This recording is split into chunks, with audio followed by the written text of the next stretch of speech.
Everyone. Good afternoon. Now we want to practice our drama, but before practice, we must introduce my groups. My name is Carmina Catorisa. I'm Steve Cristiano. My name is Intan Fatma. My name is Tito Gonzales Blanco. My name is Irila Jerica Yu. My name is Nicolas Vera. My name is Tifara Riki. My name is Christine Sibertari.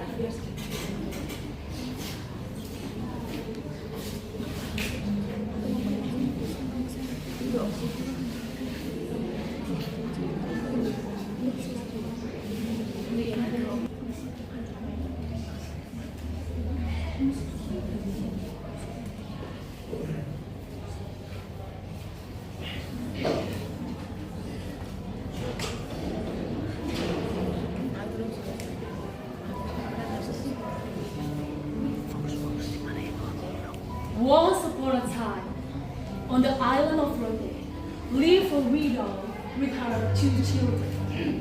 Her first child was a boy, who 11 years old. Her second child was a girl, who 8 years old. They didn't have much money, and one day they didn't have any food in their kitchen. This made the mother sad and desperate. My children, we don't have any more food. I don't know what to do. I really want to give you enough food. But we have nothing left in the kitchen.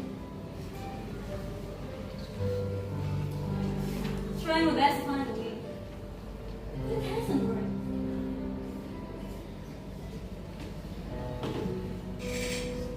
What should we do? What should we do? Mom, don't worry. Don't go to the sea to look for fish. I'm sure I can catch something for us to eat tonight.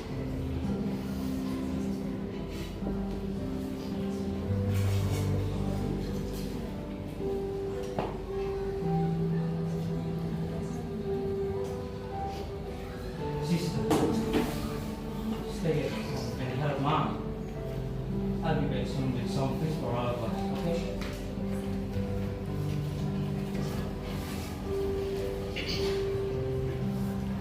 My husband, I see that the widow and her children is struggling. I heard they're running with food. Yes, I also saw her. I was talking to her. It looked like he wanted to kiss for his family. Poor thing. What if he doesn't get any food? Everybody starved tonight. I really felt for him. Especially living alone without a husband is very difficult for a mother. Especially with 2 young children. Especially with 2 young children. After arriving at the sea, he took out her fishing tools. He hoped to get a lot of fish, so that the mother wouldn't be sad anymore.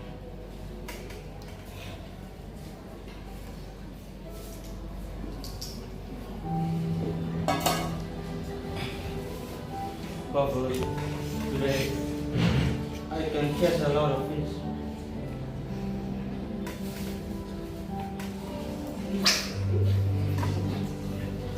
That's what my mom said again. I can't go home with empty hands. My mom and my sister must be very hungry. Okay, focus. But he tried and he got nothing. It was getting late. The sun was setting. He decided to go home empty-handed. However,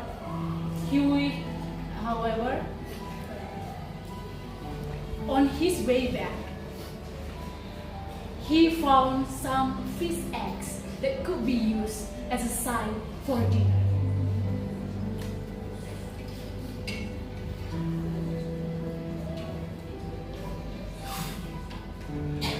I wait so long, but why?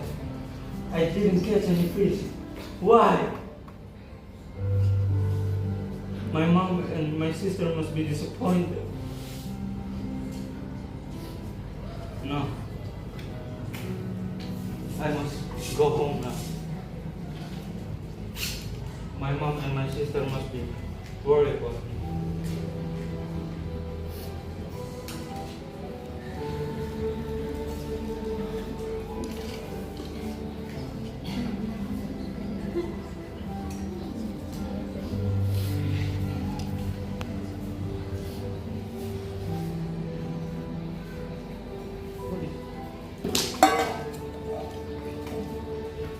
Fish egg? Oh. Fish egg. We have something to eat tonight. Thank you, God. It's not a big fish, but at least we have fish eggs to eat tonight. Thank you, God. Thank you, God.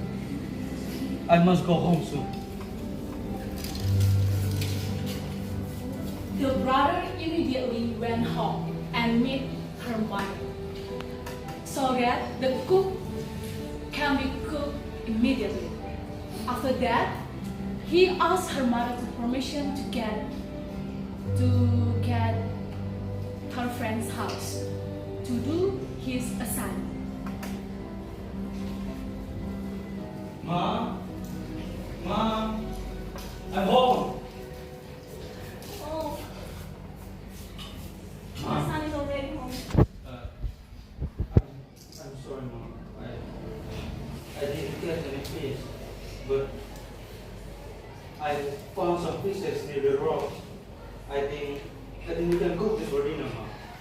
Oh, thank you. The important thing is that we still have something to eat tonight. Come on.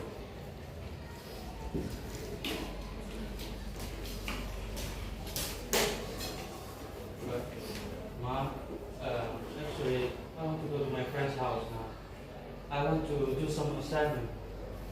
Sure. Okay. But remember, don't come home too late. Okay, Mom. I want to go. Be careful. Yeah, Mom. After getting the permission from his mother, he walked out of the house. On the way, he met the neighbors.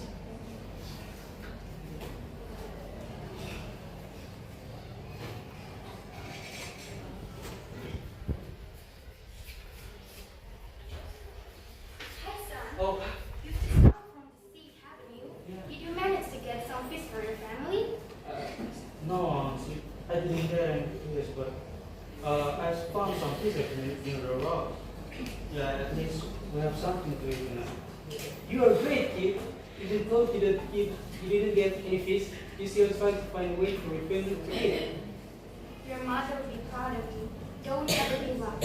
One day, luck will definitely be on your side. Thank you, Auntie. Thank you. Yeah, I will keep trying my best for my mom and my little sister. I want to go to my friend's house. So, yeah, bye. Bye. Yeah.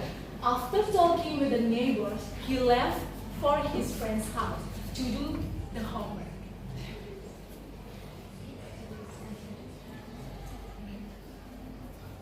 Good afternoon. Hi. Yeah. So let's start now. If you feel like this start sooner, you can go home early and have some rest. Yes, especially since the assignment is it's quite difficult. We have to work together to do it well. So let's start with the first problem. How do you think we can solve this? Yeah, I think the answer is on the surface page. Let's try to put it together. After finishing the group project, they went home. At the dinner time, the big brother hadn't arrived yet because the sister was very hungry.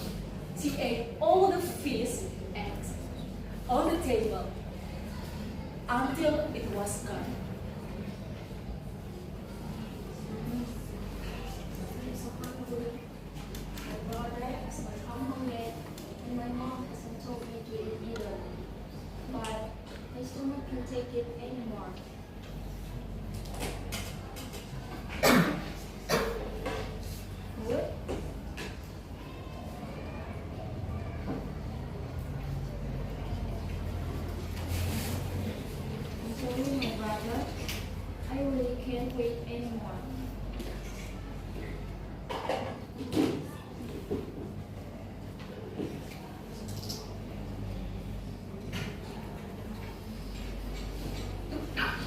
When the brother come home and opened serving lid, there was no food on the table.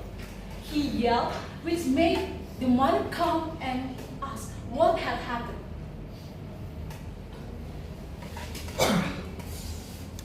I'm very hungry.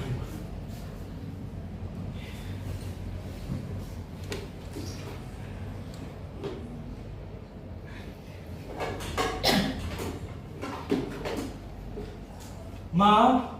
Mom! Yeah. What happened? Where are all the things that I couldn't put here?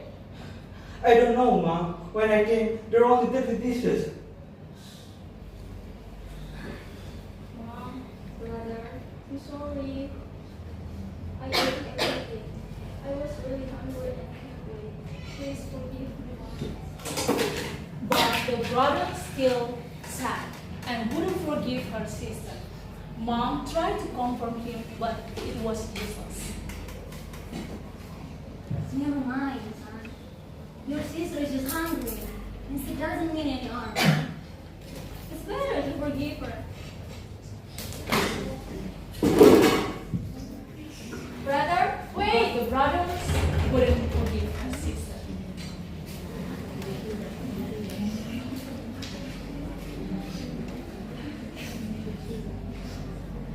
The mother felt hopeless and blamed herself, thinking she was a useless mother.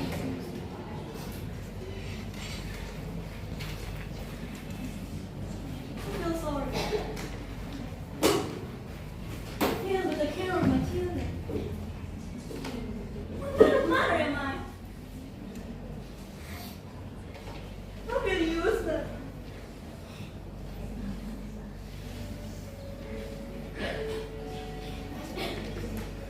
In her mind, she remembered Barang's star that could give her wishes. However, if she want the request to be granted, she must be enter the mouth of the Barang star.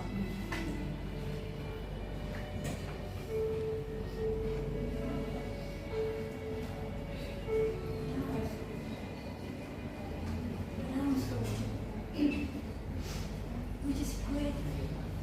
It's such a big one, missus. I must wait.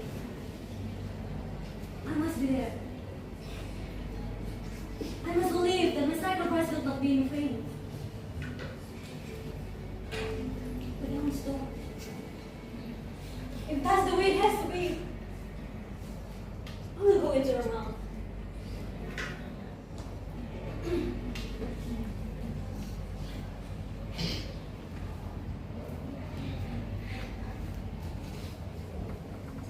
When I'm gone, please grant my request. Please take care of my children. The next morning, mother disappeared. Her child looked everywhere for her, but couldn't find her.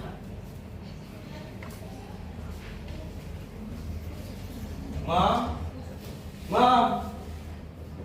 Mom? Mom?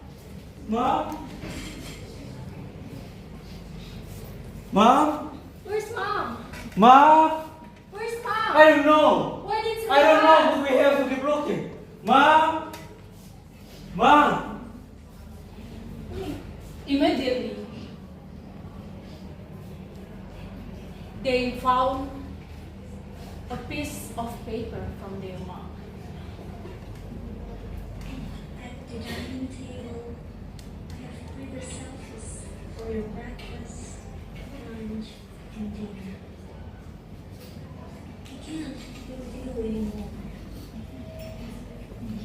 Maybe this way, isn't it better if we go? I'm sorry, my dear. No. No. We have to find Mom. No. They ran out of the house hastily, looking for their mother. And outside, they met their friends.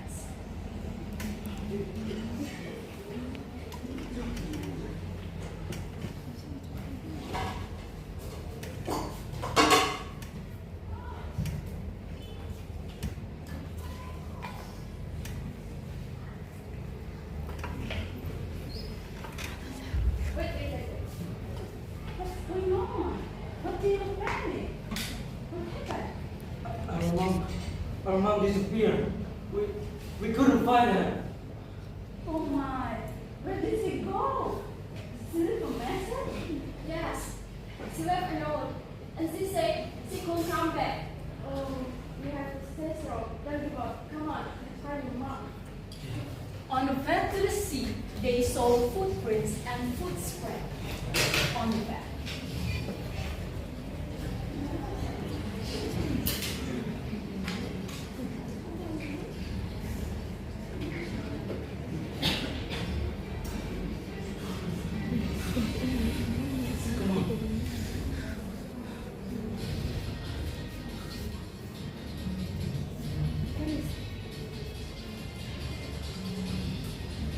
She wants to see the bottom stone.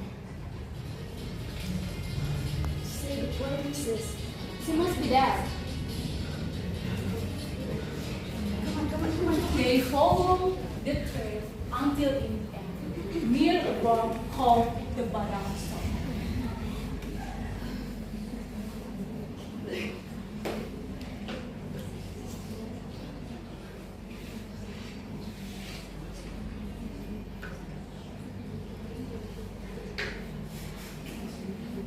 From this tent, they heard their mom singing a song.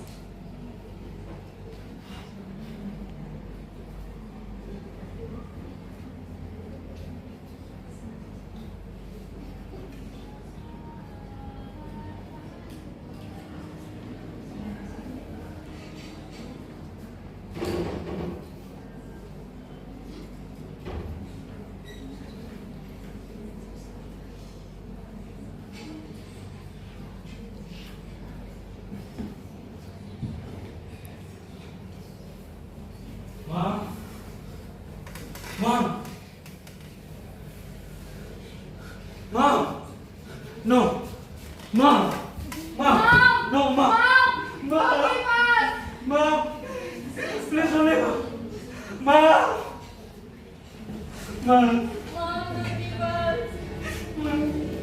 By entering the mouth of the bottom storm, her mother's wishes were granted and her children lived in abundance. Her sacrifice was not in vain. Her hair left inside grew into grass covered in snow. Each year, the community honors her sacrifice with a celebration. Moral message from this. A mother's love is a selfless and useless.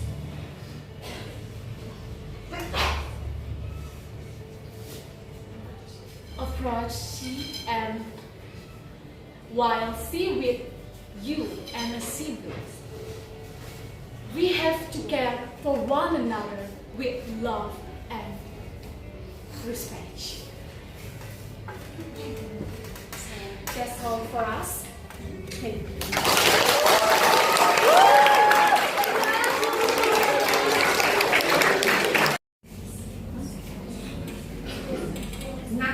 Naka to makay. Maka mapena.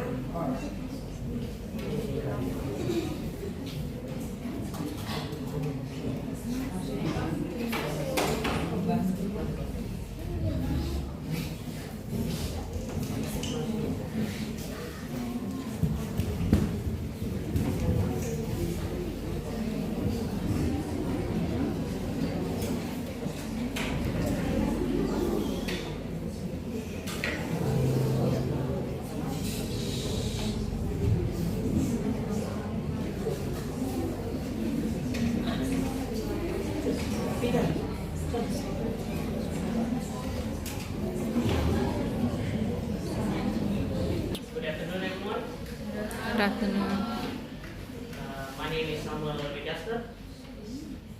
My name is Graciela Montilena-Nafi. I'm Chika Parano Brijas. I'm Jupiter Maloney.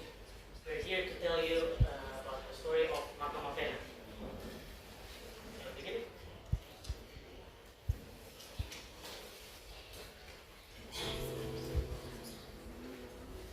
Once upon a time, there was a family who lived on Amarasi. They lived near a forest. The family's work is consists of gathering fruits and yams for their daily life. So,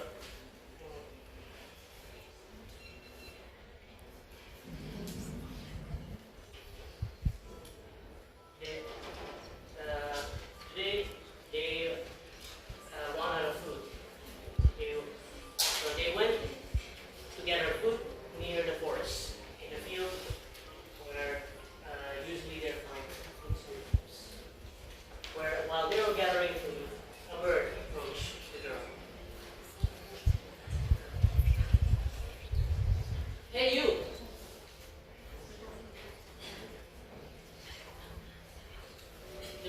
The food is me.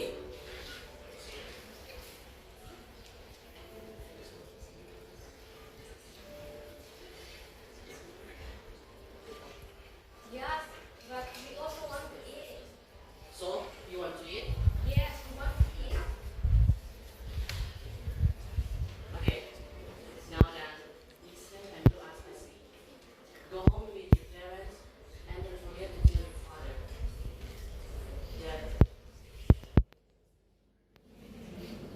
that while big and small around your place where you live will be cut down and burned to make a field for you. But what's the field for? To grow the plants you need. What does that mean? If you cut down and burn the trees that I told you about, you can plant and yams and fruit for your own needs. Yeah, but how do we get seeds to plant in the field? I'm willing to help you, or I will prepare it. Okay. After the bird and girl talked, and bird left. The girl went to get her parents, invited them back to their hut.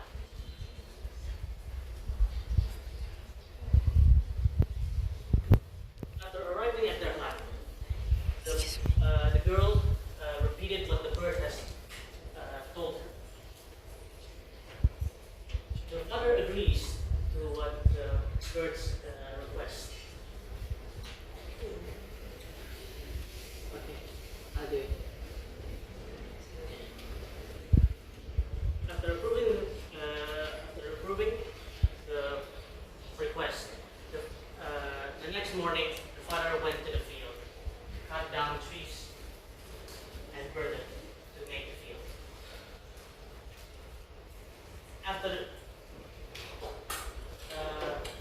After the father has done what the bird's request, the bird went to visit the girl at the hut.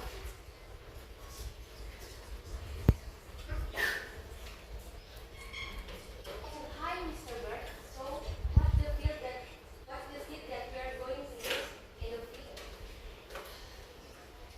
The secret lie to tell your forest of several types of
father went to prepare the tools to kill his own daughter.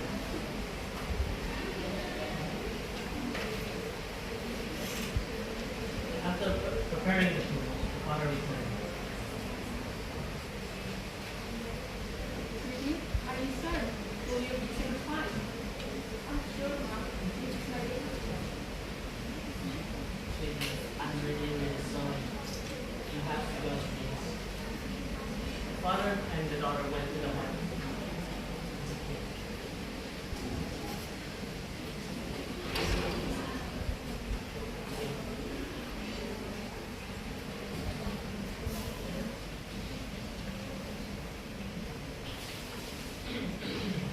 After the daughter has been killed, the father returned to the mother. The father invited the mother to the field to scatter the flesh of his own daughter.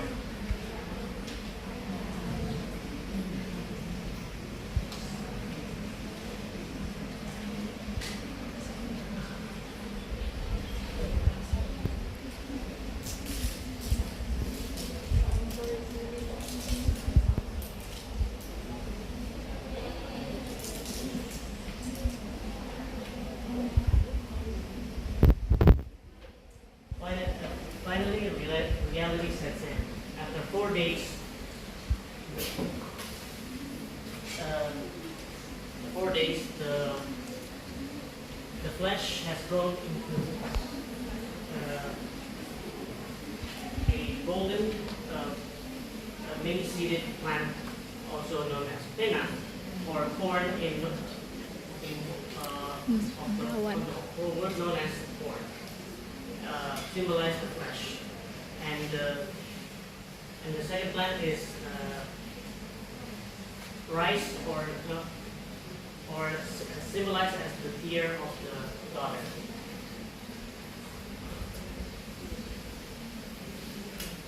That's all from us. Thank you.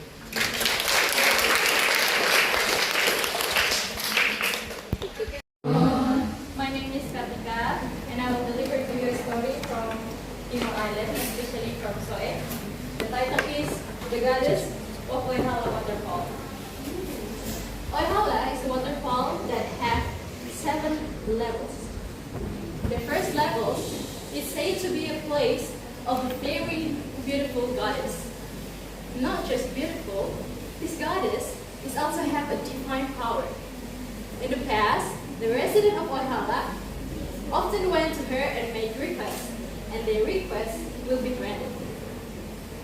Because of her beauty, many spirits fought over her. One of the spirits is an evil spirit who is occupying a tree at the edge of the waterfall. This evil spirit always tries to reach the goddess who is at the first level of the waterfall. But where there are good spirits, where there are evil spirits, there are also good spirits. The good spirits occupies a tree that used to be in the middle of the waterfall. These good spirits always protect the goddess from the evil spirits, so the evil spirits cannot reach the goddess. But the tree was cut down for the safety of the visitor. So the good spirits turned into a white giant dragon. People in Oihala believe that the water in Oihala comes from the mouth of the dragon, and it will turn into new water every 5 a.m. and 6 p.m.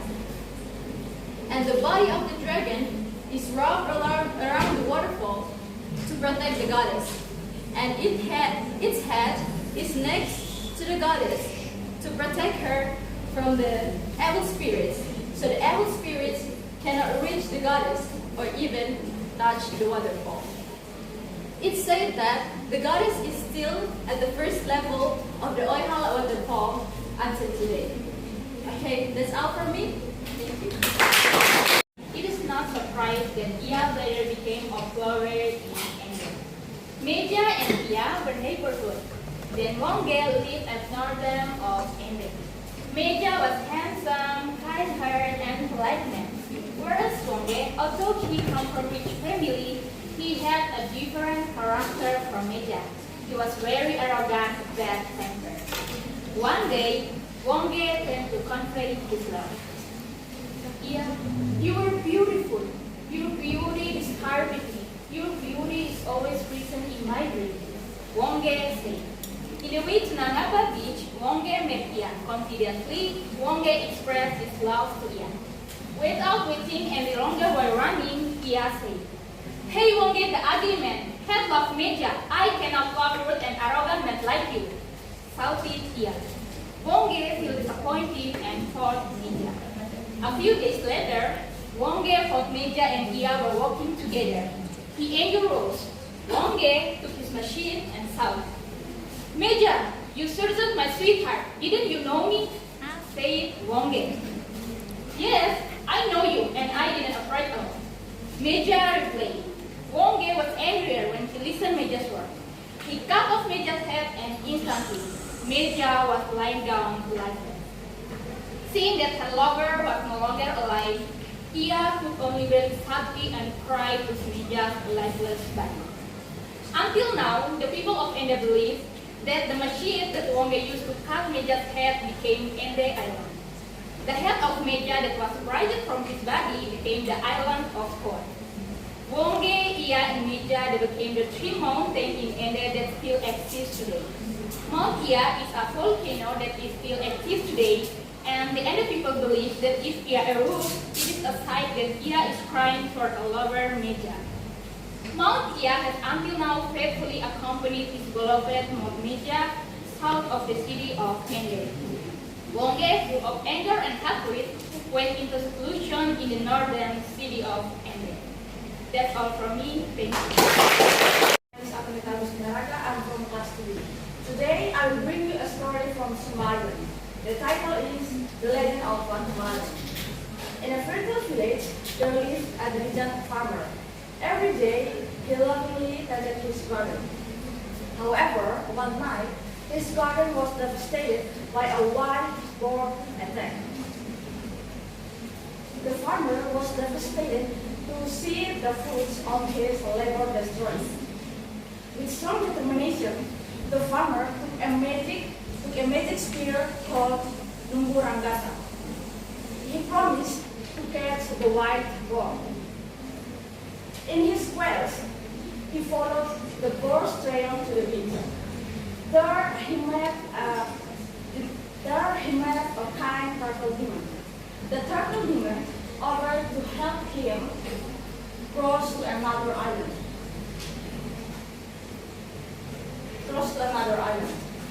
Where the boar was hiding. After crossing, the farmer heard news about the village chief who was seriously injured.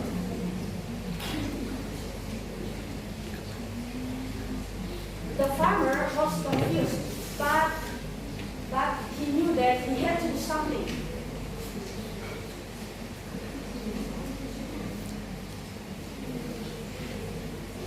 The farmer asked the village chief for Lumburangata,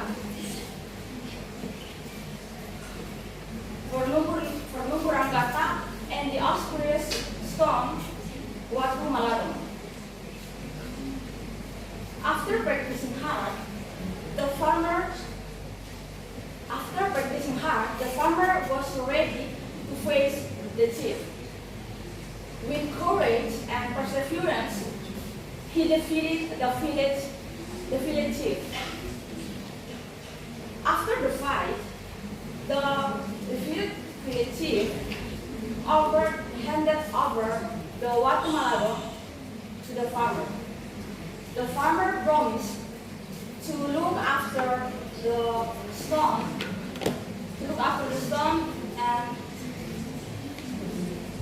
and take the wise grandmother back to Somaliland.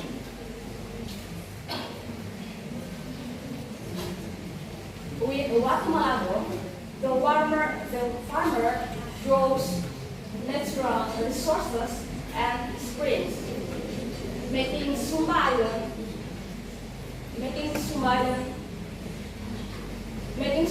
fertile and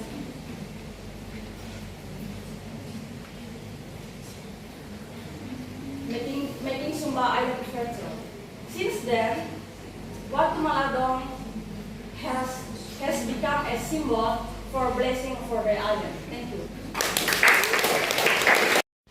Hello everyone, thank you for having me. Now I will tell the story Kahidema from Sabu. Kahidema is a very spoiled girl, and all her wishes must always be obeyed her parents Ama and Ina Kahidema.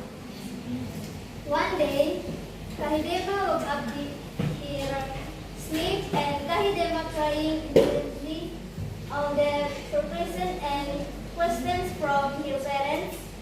Her answer with a shake of the head. After weighing, father's Kahidema personified, and Kahidema stopped crying and she said she wants a boat. Then father's Kahidema made a boat to Kahidema, and after made a boat, they immediately boated across the sea. Arriving in the middle, Kahidema saw the magic stones, and Kahidema took the two magic stones back his house. One day, Kahidema wanted to go on vacation on Rai Biru atau Sky, and Kahidema got to Rai Biru or Sky, her husband and Morgan, and picked the fruits in the garden, and owner of the garden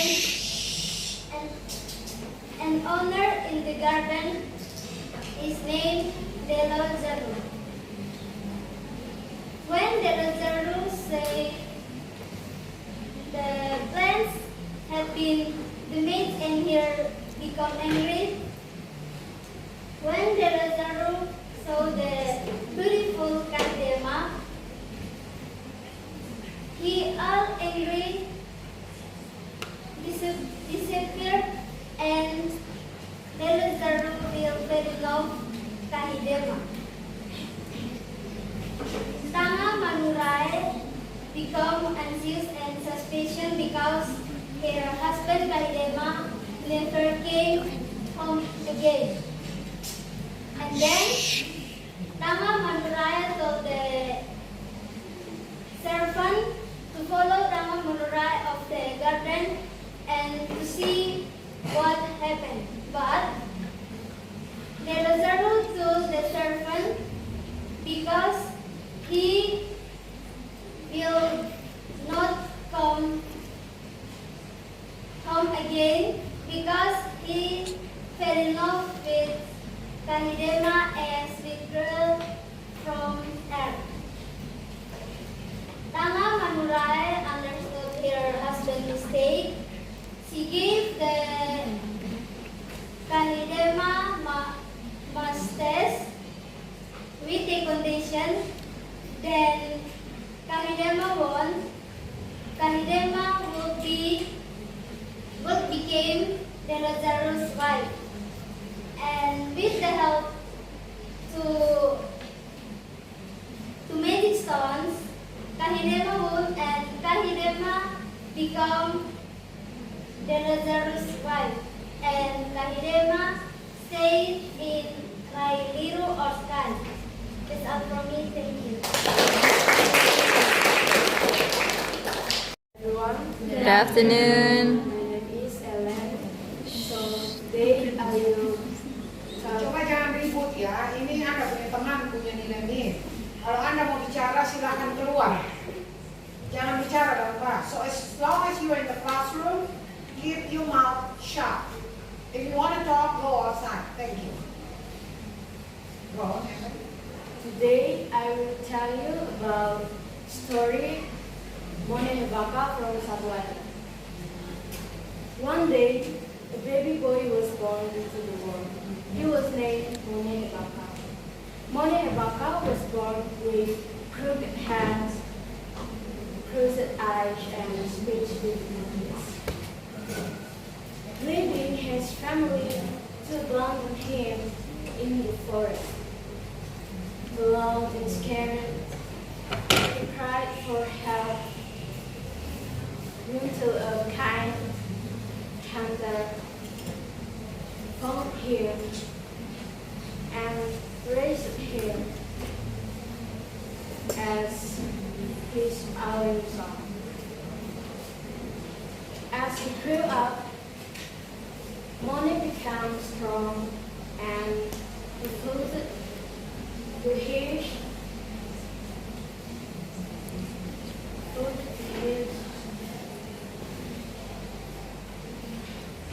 ancestor.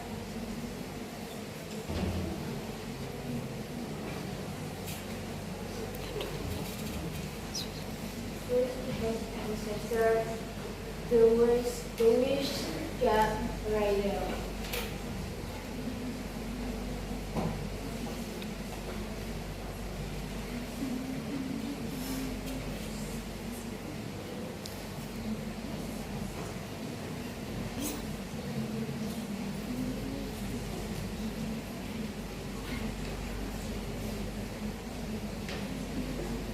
Right there was a good belief. Right there was a God believed in on the island of Sabah. Hoping to cure his disability,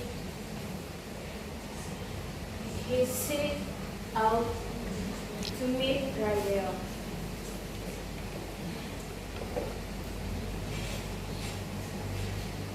Along the way, he met many people and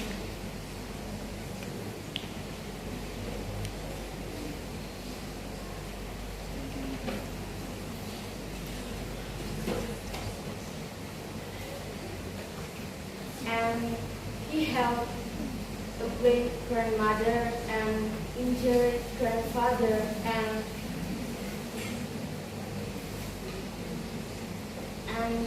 other trade between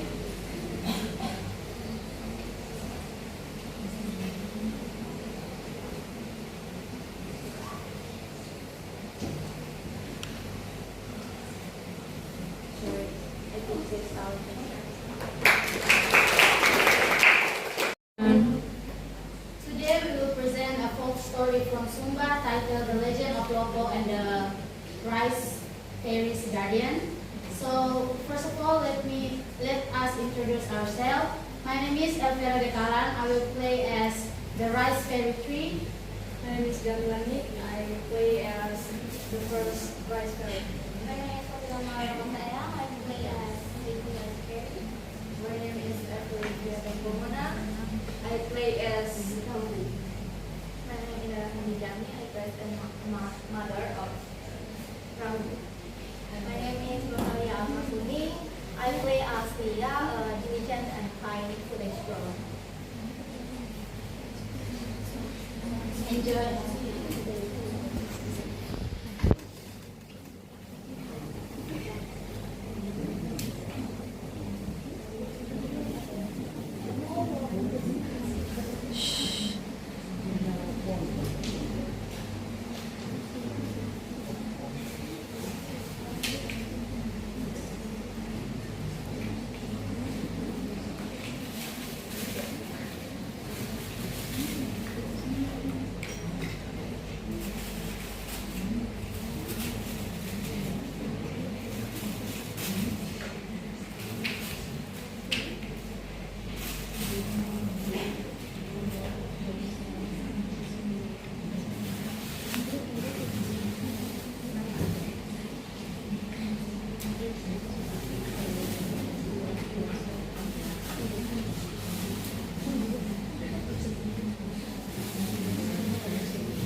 of the local traditional house of Sum.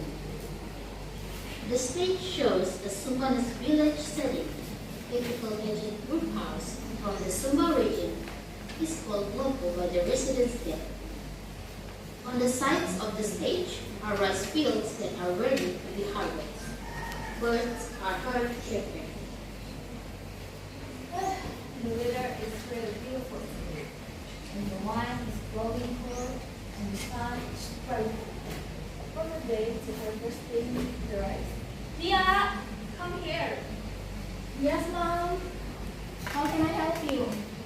Yes, we have to do rituals, and our food already now, and the harvest is going to be very good. Do you want to help me? Of course, Mom. I love working in the field.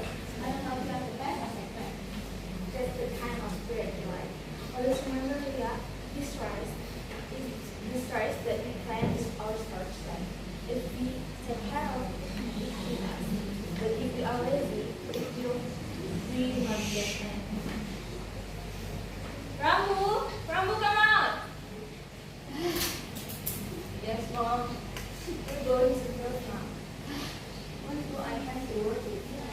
It's a work day. And rather sit here and enjoy the place. Rambu, you must understand that life can just be about relaxing. If you don't work, how will you get food? The rice will not harvest itself. So the rice grows on itself. And yet, isn't that enough? Rambu. No, Rambu. Rice does grow from the ground. And if we don't take care of it, the water will leave around it. It was died before it has chance for there. So in our life, if we don't try, we won't get anything. Come on, Rambu. We work together. The work will be done faster. After that, we can get another thing. No, thank you. I don't want to sweat. Give it to the Lord. Scene 2. The rice fairy appears. Late afternoon, the stage transforms into a golden sunlit rice field. Leah works diligently, harvesting the rice with vigor.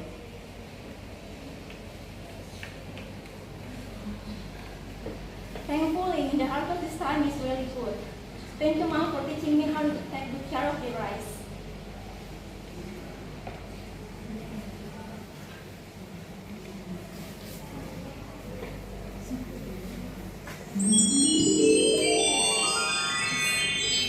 Leah, we came because we saw your hard work, and you have worked without complaining, and your heart is full of sins for you. Rice Fairy? Miss Fairy? I feel honored, but I just doing what Mom taught me. That's what makes you valuable, Leah. You work not because you actually work, but you understand the efforts are part of life. We, the rice fairies, are the God that is His spirit. We see who is working hard and who is just pretending. We have seen how diligently spend the lives of grain of your sweet falls in one, making life to display. Therefore, we want to give you a blessing. From today on, your family's rice field will be fulfilled. The rice you harvest will multiply. With your hard work, you will always bring prosperity to your family.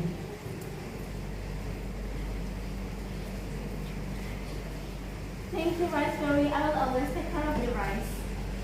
Please accept this gift and continue to do good behavior in life. May your blessing continue to abound. Then I want a gift from the Rice Fairy too.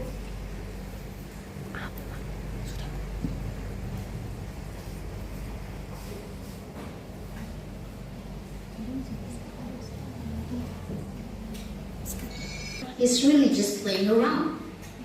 The rice fairy appears again.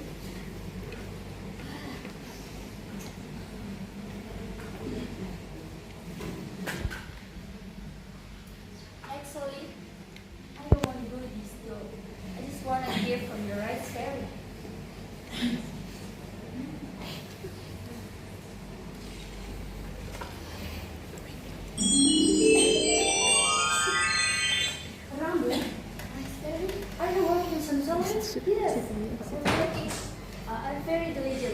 give me a ribbon too.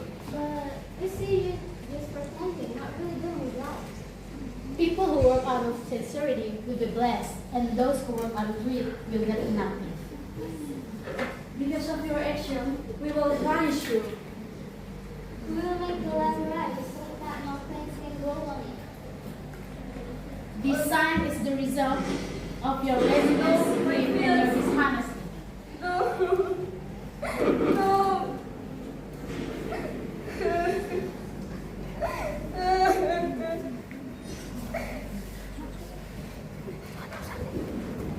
The fairies cast a spell and Robert won. Realizing her mistake, Ina Ama comforted her and she promised to change.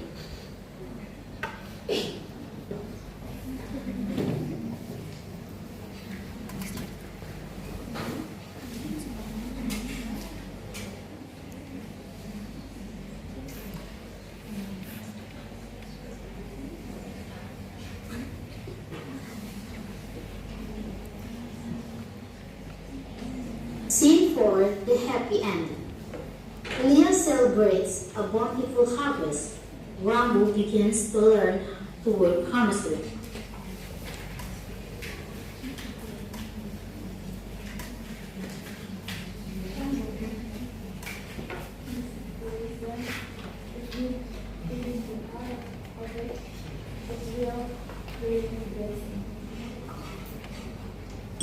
That's right, Rambo. This will be successful with the rice we have.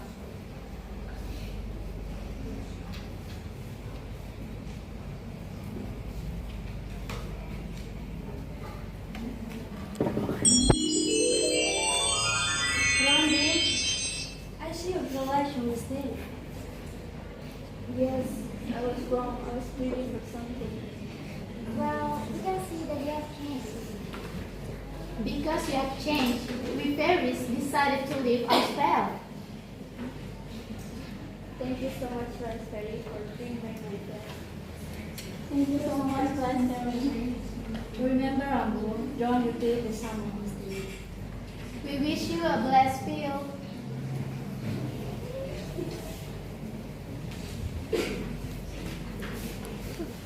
Fairies cast a spell and Ram.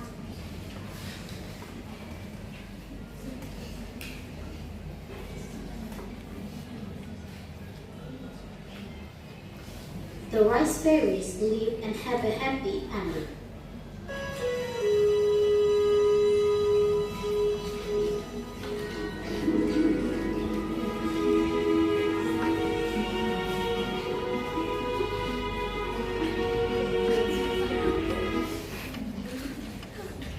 That's all from us. The message of this story is, if you do something,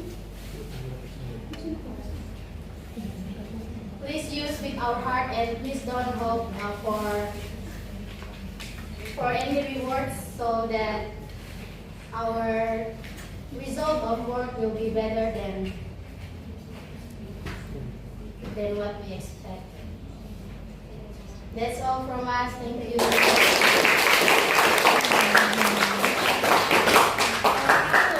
If you do something, do it whole. Everyone, good afternoon. Thank you for the time. Now we will perform a drama. First, let us introduce ourselves. My name is Maria Friadin Tribalum as Neo. I'm Florentin Gisling as Neo's mother. I'm Rahel Anitamingo as News Friend. I'm Tania Stefano Silvai as the Philippines. I'm Victoria I'm Maria Consuelo Jadela as Collector 2. I'm Maria Rizali as Ledger Songs. And my name is Florena Pimonstagua as Naras.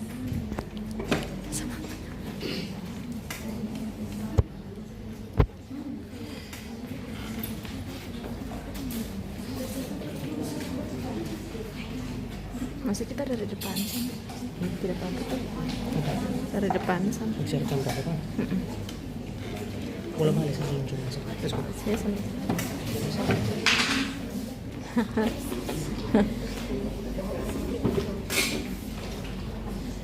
This is an ancient tale about a tree. The story is based on narrative of Kyo tribe in Nagekyo Regency. The story comes from Dai village. Dai village is about 2 kilometers from the beach. The beach of Dai people is called Maundai. Dai people used to go looking for mollusks in Maundai. In Maundai there was a tree that people didn't know its name. The tree was very tall and had fruit, but people don't eat it because they were afraid they'd be nauseated.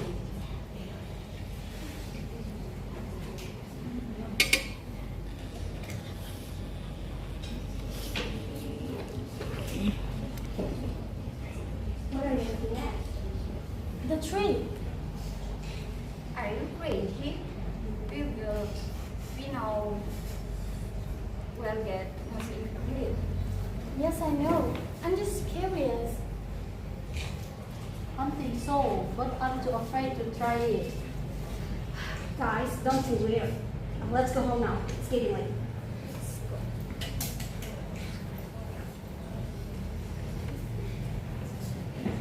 The next morning in Maundai, there was a girl. Her name was Neo. She was looking for mollusks with her friend.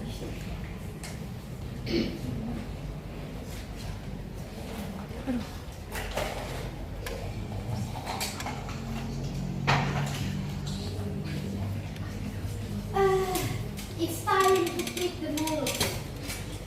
But good things. They taste good. Yes, it's time. What is fun, right? Yes, you're right. About an hour later. How is it? You're back at home? It's enough. How about you? Yes, it's cool. Let's go now. I'm hungry. Me too. And I don't think the sun is above our head. Okay, let's go. They walked back to their village. Wait.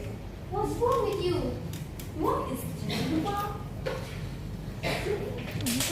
Huh? I don't know. I never seen one. Let's take it home.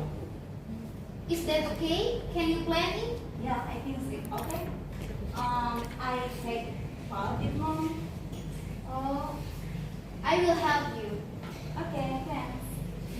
They returned home carrying the object like a tree bud.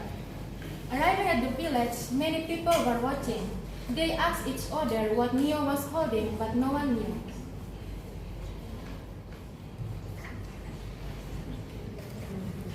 Mom! Yes? Why, Neo? Did you get a lot of mollusks? Yes, Mom, of course. Good job, my child. What is it, Neo? I found this in Mandai, Mom. I've never seen this tree, but what kind of tree is it? I don't know, Mom. Can you plant it? Yes, of course, my child. I will keep it and plant it. Now, you take a bath and eat. I have prepared the food on the kitchen table. Okay, Mom, thanks. Neo's mother took the tree bud and kept in her room.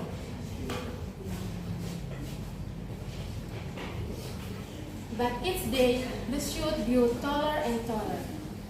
What is this? I think I should plant it behind the house.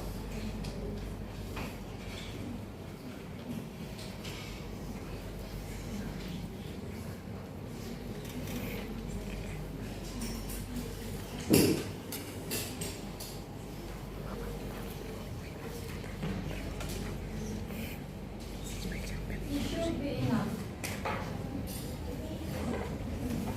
Neo's mother took good care of it, and the tree bore fruit. The villagers went to the Neo's house because they saw that the tree was very tall.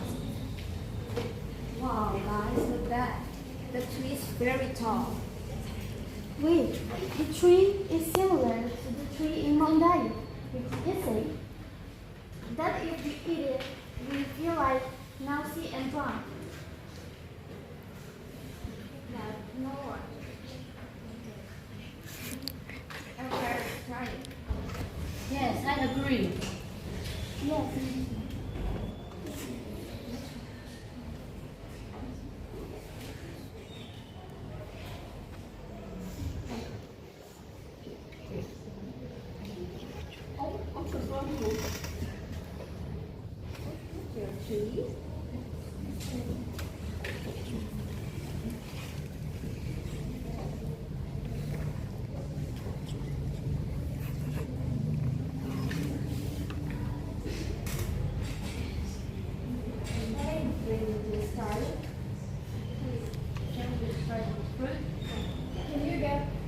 help me to get it? Of course, I will climb and get the fruit. Guys, back up. Okay. Back up.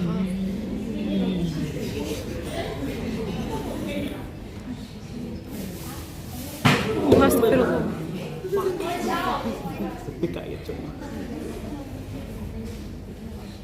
Coming down.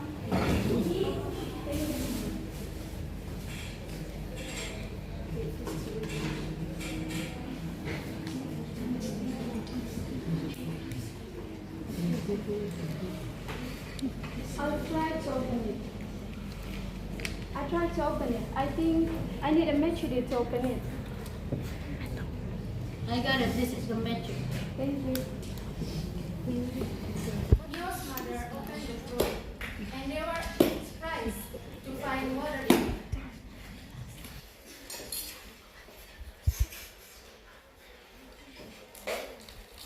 Wow. This is really fresh. Can you try it? Yes. This is for you. It tastes sweet. Let me try this meat. How sweet this meat? I didn't expect this fruit, soft and delicious. The flesh is so soft. Yang puasa tuh gimana?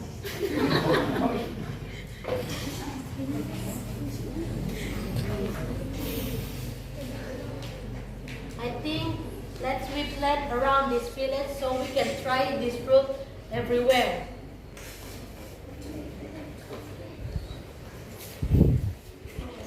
Guys, are we going to film now, Sis Lemon?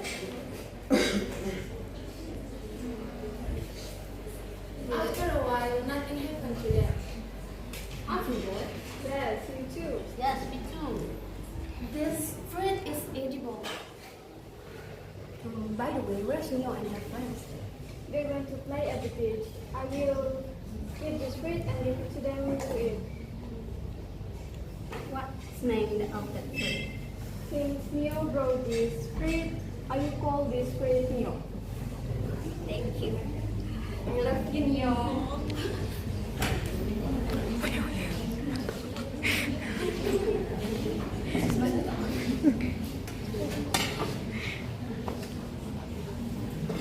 The Dai people never imagined that the fruit from the tall tree, which was rumored would be nauseous, would be consumed and had a refreshing and sweet taste. They began planting the tree, and to this day they still cultivate it. Yes, Neo means coconut. That's all for us. Thank you.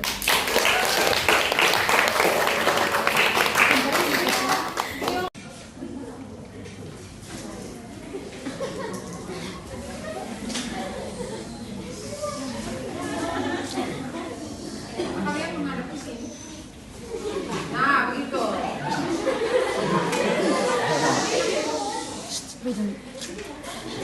Wah. Tetap membelakangi, mau ya aku start dengan posisi begini. Wanted to kill Larumata's little sister, Mujimata, and the witch was named Apueka.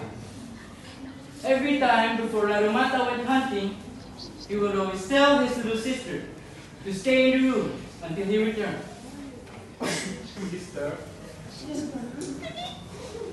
I'm going hunting, so take care of yourself. Okay, brother. I will stay there until you come home. Listen, you recognize my voice, right? When I come home, I will call your name 3 times. If anyone calls you more or less than 3 times, never come out. Okay, brother. Be careful. I will always pray for you. Okay, I will go now.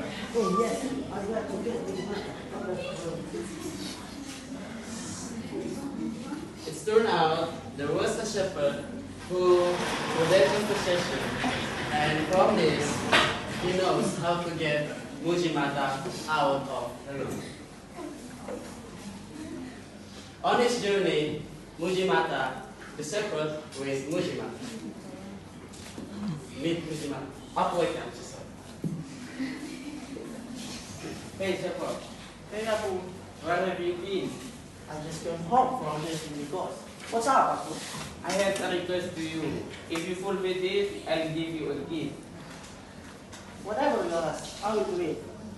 I want you kidnap Mujimata and bring her to me. Okay, I accept your request because I know to get Mujimata out of her. After that, the shepherd went to kidnap Mujimata.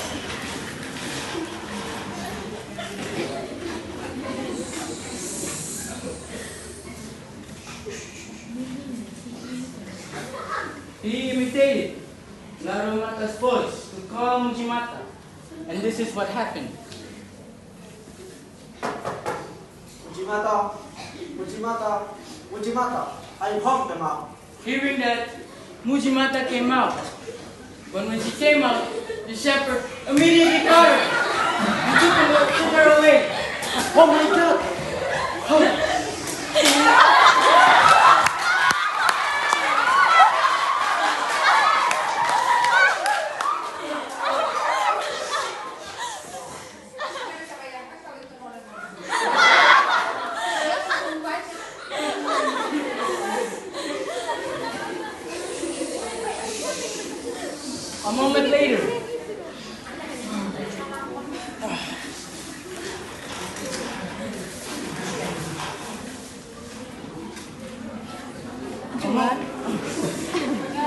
A moment later, Laromata came home from hunting.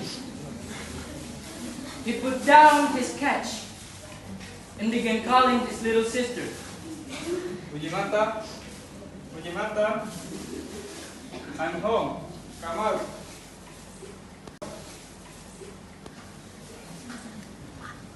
Mujimata, Mujimata, Mujimata, I'm home. Come out.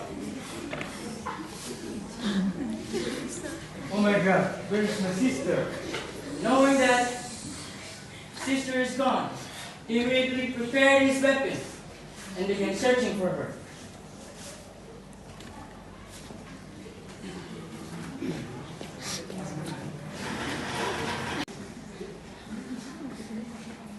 On his journey, he met the shepherd and the farmer. Hey, shepherd. Hey, Laromata. Have you seen my little sister? I didn't see your sister. Didn't your sister ever come out? Yeah, that's right. But Maybe your sister kidnapped by a gas. excuse me, farmer. Have you seen my little sister? Your sister? Oh my God! I saw your sister. This kidnapped by the bring kidnapped by the shepherd and the shepherd and the witch's place, and you go go to the witch's place and immediately before it's too late. Okay, thank you, farmer. Oh, sure. Knowing that, Laromata immediately went to the witch's place, and he had already prepared a plan.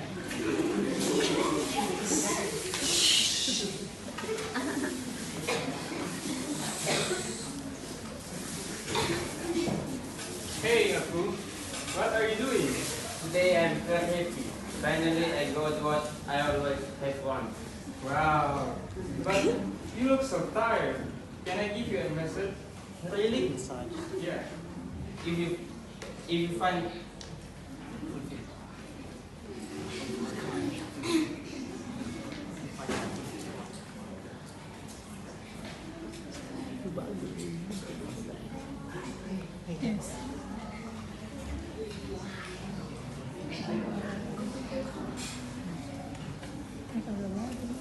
go ahead. Okay, Apu. Sit down. While Laromata, which was messaging the witch, he took out his knife and stabbed.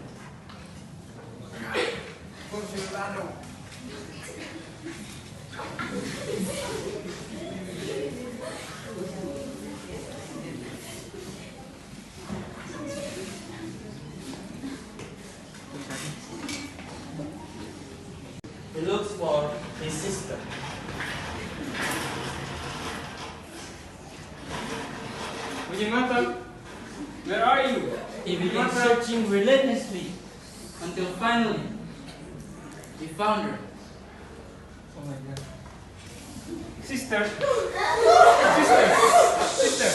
Relax, it's me.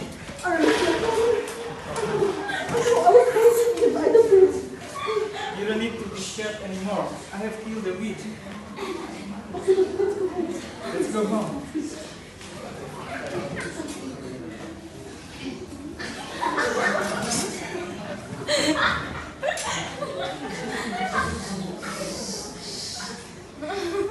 After they reunited, they were very happy.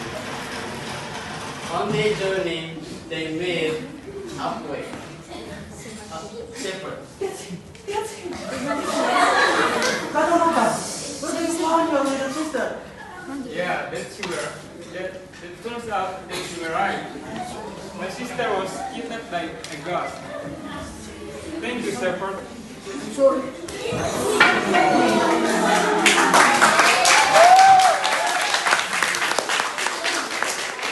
After Larumata killed the shepherd,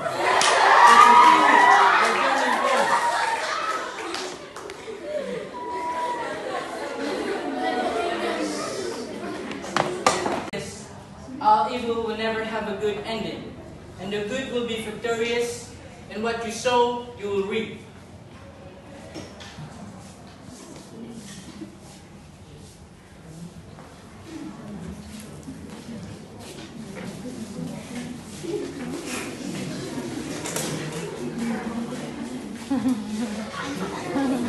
That's all from us. Thank you. Now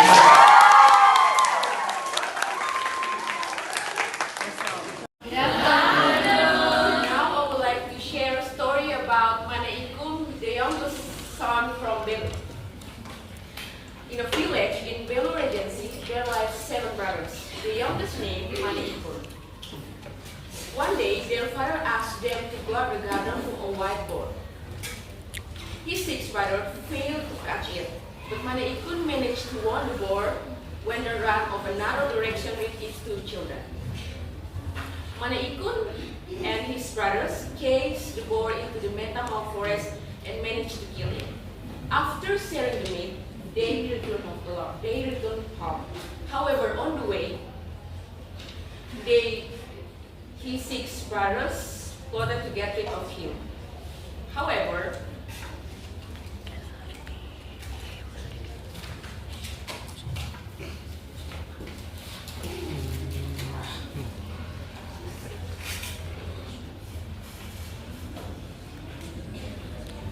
they sent Manaikum back into the forest under pretext of retrieving the whetstone they had brought with them, even though they already had it. When he returned alone, Manaikum was captured by a Gian and taken to Mesa Pleubelia. The Gian intended to keep him until he grew fat before eating him. However, 2 eagles he had once raised helped him escape to the top of Kailaku Hill. There, Manaikum lived alone, raising various animals. One day, his 6 brothers went hunting near the place where he met and unknowingly met him. They held cockfights, in which Manaikum always won because his rooster was actually an eagle. And finally, after several fights, Manaikum revealed his identity. He returned to his parents and lived happily with them. That's all. Thank you. Everyone, Good afternoon. now I'm going to tell you about the legend of Nenastun. Once upon a time, there was a village in East Manggarai. This village had a few houses. There lived a blind man, and a husband and wife. One day, the blind man asked the gift man for charcoal to throw his dog. But the dog's tail burned on the way, and it made people laugh. Suddenly, the sky turned dark, heavy rain fell, and their village collapsed. The husband and wife ran to the high place precious. In the past, in their village, there was a cure. If you look at back during a disaster, you would turn into stone. And when they reached high places, the wife really missed our home. And she said, "Oh my husband, I miss our home so much." And yeah, she looked back, and at the moment she turned into stone. The husband, who didn't live alone in the world, he also followed his wife. And now they are stones, known as stones couple or wakinena. And their village now is rice fields. The namely is Sawah Reserve. That's all. Thank you. This visit, I want to tell you a story about the legend of Ogulobo and Ineria, and this story is from Nagiteo. Once upon a time, there lived a married couple named Ineria and Manulalu. They lived in a small and simple hut. They always lived in harmony and they never agreed with each other. One day, their house was visited by a young man named Ogulobo who came to serve them. At the time, the sky looked cloudy, so he stopped by and stayed at Ineria and Manulalu's hut. Ineria had a very beautiful face, and his face, his beauty, amazed Ogulobo. As they sat together, Ogulobo praised Ineria's beauty and said, "Ineria, you are very beautiful. I admire you." Hearing this, Manulalu became furious and said, "You soundless young man, I have given you a place to stay, but you dare bother my wife?" After saying this, Manulalu took Ogulobo close, chased him away, and shouted, "Leave our hut right now!" Ogulobo laughed, but in his heart, he would just wait for my revenge, Manulalu. I will kill you. One day, when Ineria was sleeping and Manulalu was relaxing, Ogulobo suddenly appeared from behind and forcefully stabbed Manulalu in the neck by a spear. The blow was so strong that it severed Manulalu's neck, and his head was flung to Poso Pedro. His blood flowed to Tudoleda, and the place was later named Waitoro. Manulalu eventually died from that attack, and Ineria was shocked by the incident. She immediately took one of her weaving tools, locally known as tira, and attacked Ogulobo. Ogulobo dodged the attack and tried to grab her spear, his spear. Then she threw out the spear towards Ineria, and the spear hit Ineria's pants, which was flung to Posolora.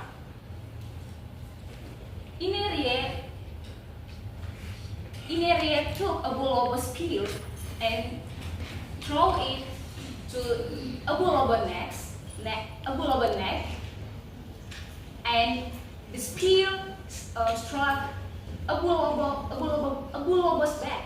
And to this day, the mountain, Ogulobo Mountain, always collects a mist smoke that as reminded by this traffic event. That's all that I can share. Thank you. Hello everyone. Hi. Thanks for having me. Now I'm going to tell you about the sinking of Aulolong Island. Long ago, there was a village called Watuberem Kalpona, led by Laba Hadung, who was famous for leadership with his young brothers Saman Hadung and Lela Hadung. The guardians of Mount Ilemandiri heard about his magic and became curious. The guardian of the mountain disguised himself as a graduate to test Labahadung's magic and came to the village. Their arrival was warmly welcomed by Labahadung and his brothers. Although the mountain guardian safely observed Labahadung's abilities. When the guests were about to leave, the guardian of Mount Ilemandiri Chu said,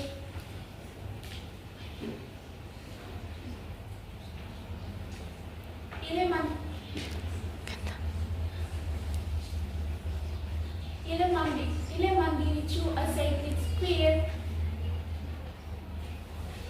Ilemandiri Chu to Labahadung and his followers, demanding that they submit to his authority within 7 days. If they refuse, dire consequence would follow. Labahadung and his brother decided to reject the demand. 7 days later, the enraged guardian of Mount Ilemandiri Chu, a sacred spear, triggering an quiet and a rising sea that submerged Watudalan Karakona. Villagers fled with Labahadung and his family seeking refuge in Aulolong, while others escaped to Irape and northern Lembata. Aulolong turned out to have fertile land, allowing the refugees to thrive as successful farmers. To express their gratitude for the abundant harvest, they held an annual 7-day and 7-night festival. The celebration includes traditional dance such as tandak, war dance such as hedong, and poetic exchanging such as pantun. One night during a tandak performance, some women gathered around a bonfire to keep warm. Amid the festivities, a dog appeared standing in front of the woman and blocking their view. One of the women said, instead of standing there blocking our view, why don't you join the circle and dance with us? Upon hearing this, the dog disappeared and reappeared with its head wrapped in palm leaves. Then joined the circle and danced and began to dance. During the dance, the dog recited a poetic verse. 7 days from now, the sea will rise. 7 days from now, the sea will rise and drown everything. The dog's poetic purpose came true. On the 7th day after that night, a massive tidal wave submerged all the buildings and possession in Aulolong villagers. Aulolong was transformed into an ocean. Since then, the people of Lembata have believed that dogs are animals sacred. Should never be mistreated. King Labahadung and his people fled to the southern part of Aulolong. That's all from me. Thank you. Thank you for having me, and today I will tell you you a story about Sobe-Sambai III, and this story was from the island of Timor. Sobe-Sambai III is a very influential king of Timor. He was the king of Wainan Kingdom, with the capital of Fatu Niki, with the capital of Fatu Niki at the present of Fatu-Lewu district. Sobe-Sambai III is one of the only king that never surrendered to sign treaty submission to the Dutch colony. Because of this, the Dutch is trying all means to conquer Sobe-Sambai III. Sobe-Sambai III also knew this.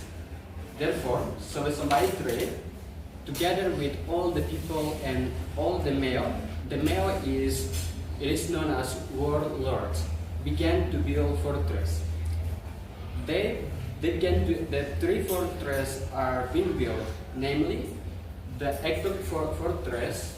The Ektok Fort is located in Benuk village, and Kapun Fortress is located in Fatu Kuana, and Fatu Siki Fortress is located in Wailnoineno village. Each of these forts was guarded by all the mayors from each tribe. The most famous mayor is Mayor Naik, or a great commander. One of the greatest Mayor Naik of Sobe-Sambai III is named Toto Smart. The war against the Dutch colony at that time began on September 1905. And during this war, that war is located in Bipola village, and it is known today as the sub-district of East Kupang. And because of this war, Sobe-Sambai III was being defeated by the Dutch colony because the Dutch were using modern weapons, and finally the Sobe-Sambai III was being captured and being banished to Waingapu. After hearing that Sobe-Sambai III was being captured, Toto Smart surrendered out willingly out of his loyalty to his king. Then he was being banished to Aceh, and then being taken to Makassar, and as a Dutch soldier, and then go to war in the War of Bone War. Because of his service to the Dutch in the Bone War, Toto Smart was being returned to Kupang and was being appointed as Temukung Besar in Fatu Oni until the end of his life. To commemorate the struggle and the struggle that Sobe-Sambai III with all his people and mayors, a statue was being erected in Kupang. Sobe-Sambai III statue is located in one of Kupang's protocol roads, Street Ulip Sumo Harjo, and then this is why one of the reasons that every Timorese youngers and also all of the Timorese people have to put in their hearts to understand and also to understand the value and the patriotism of Sobe-Sambai III that have been fought, and also it's really important for every young generation to always remember that in their heart to fulfill the independence that Sobe-Sambai III have been fought for. That's all I can tell. Thank you. Thank you for having us. We will perform our drama with the title Princess of the World. Before we start, we will introduce ourselves and role. Me, Rini Arifina as a narrator. My name is Ketana Mumini as a king. I am Rosina Ufo as Princess Betedo. I'm Renita Ramai as Manila. I am Priscilla Nakila as Manila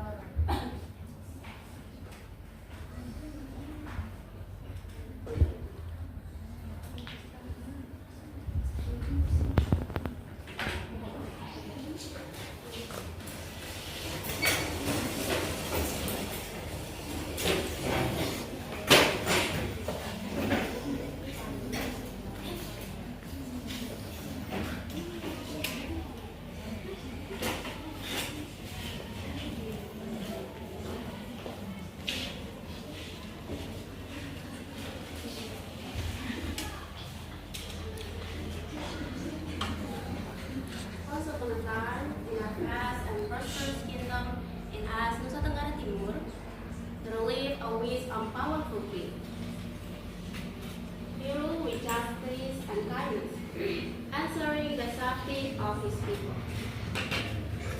The king has two beloved children. The first is Manipur, a strong and responsible crown prince. And the second is Betedo, a beautiful and cheerful princess, who was required loved by her family and the people. However, the king was worried about Betedo's safety. To protect her, he made a decision that will change her life forever. My boat. Build a strong tree house for his sister. I want to keep safe from any danger. Yes, Father. I will make the best tree house for my sister.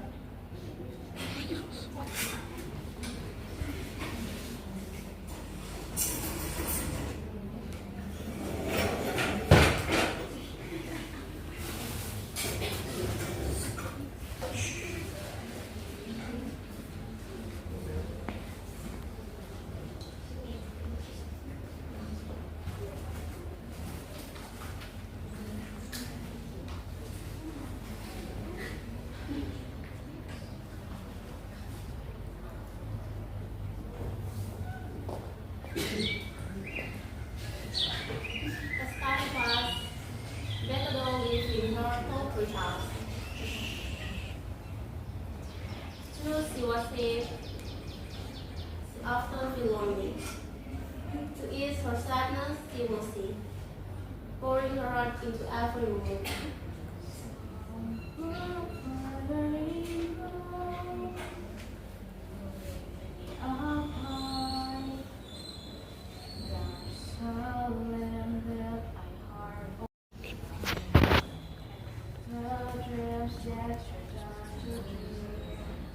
What beautiful voices that in forest.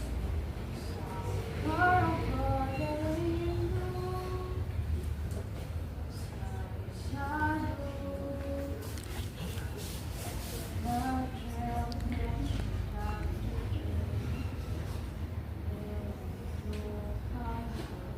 Hello, princess.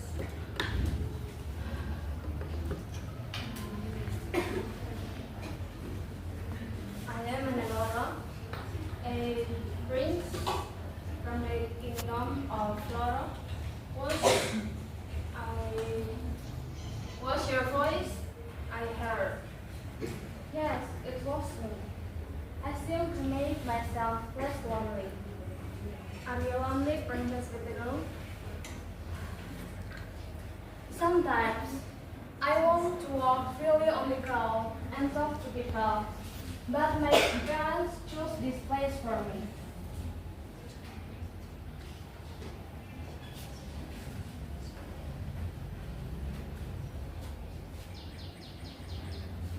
Despite being separated by the gates of the tall tree house, Princess Betedo and Prince Manaloro formed a deep bond. They share stories of their lives, their dreams, and their hope for the future. What is your biggest dream?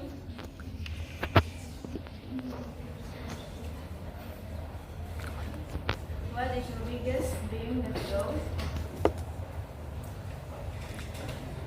I dream of being free and meeting people without limits. But maybe it's just a dream. If I can, I will make your dream come true. Since I met you, my dreams feel a little more real. You are like a fresh breeze in stone tree house. Manikbot, who had sworn to protect her sister, was furious to see a stranger near her. But in touch of fear, Manaloro stood his ground and spoke with sincerity.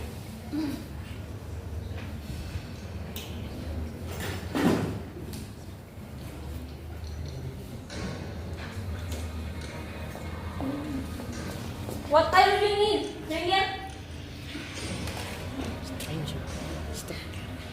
staying with my sister without my permission.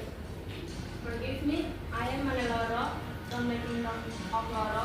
I love Betado and have no intention to harm her.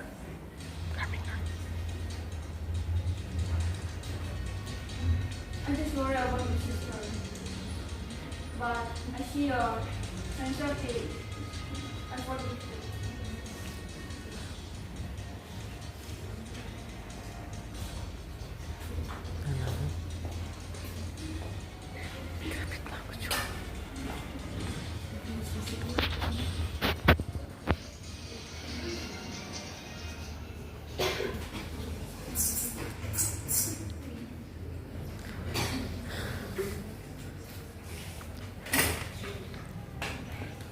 Knowing that they could not keep a love a secret forever, Princess Betado and Prince Manaloro decided to speak to the king.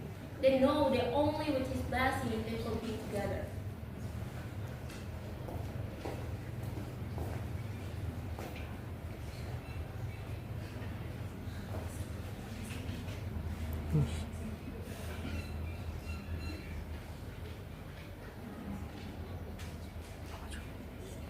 Father, I have stayed in the tree house you built for me. I appreciate the protection, but I felt lonely. When my Lord came, I felt understood. Are you sure about her, Betado? Love can bring talent. I'm sure, Father, this love is not just a feeling. It is belief that we can care for and understand each other. I just only worried about you, Betado. Are you ready for the responsibility that comes with this love? I'm ready, Father. With your love, I believe we can finish anything.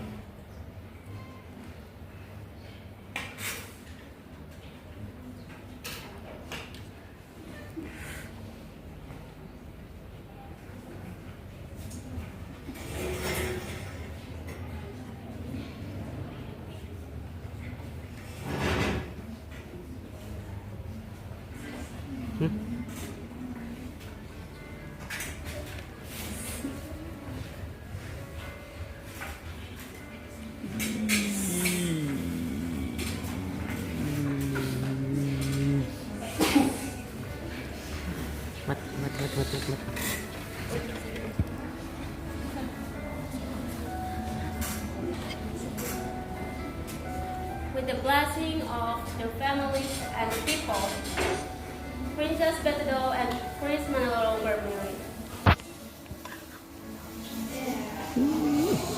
Love unites the kingdom and brought peace.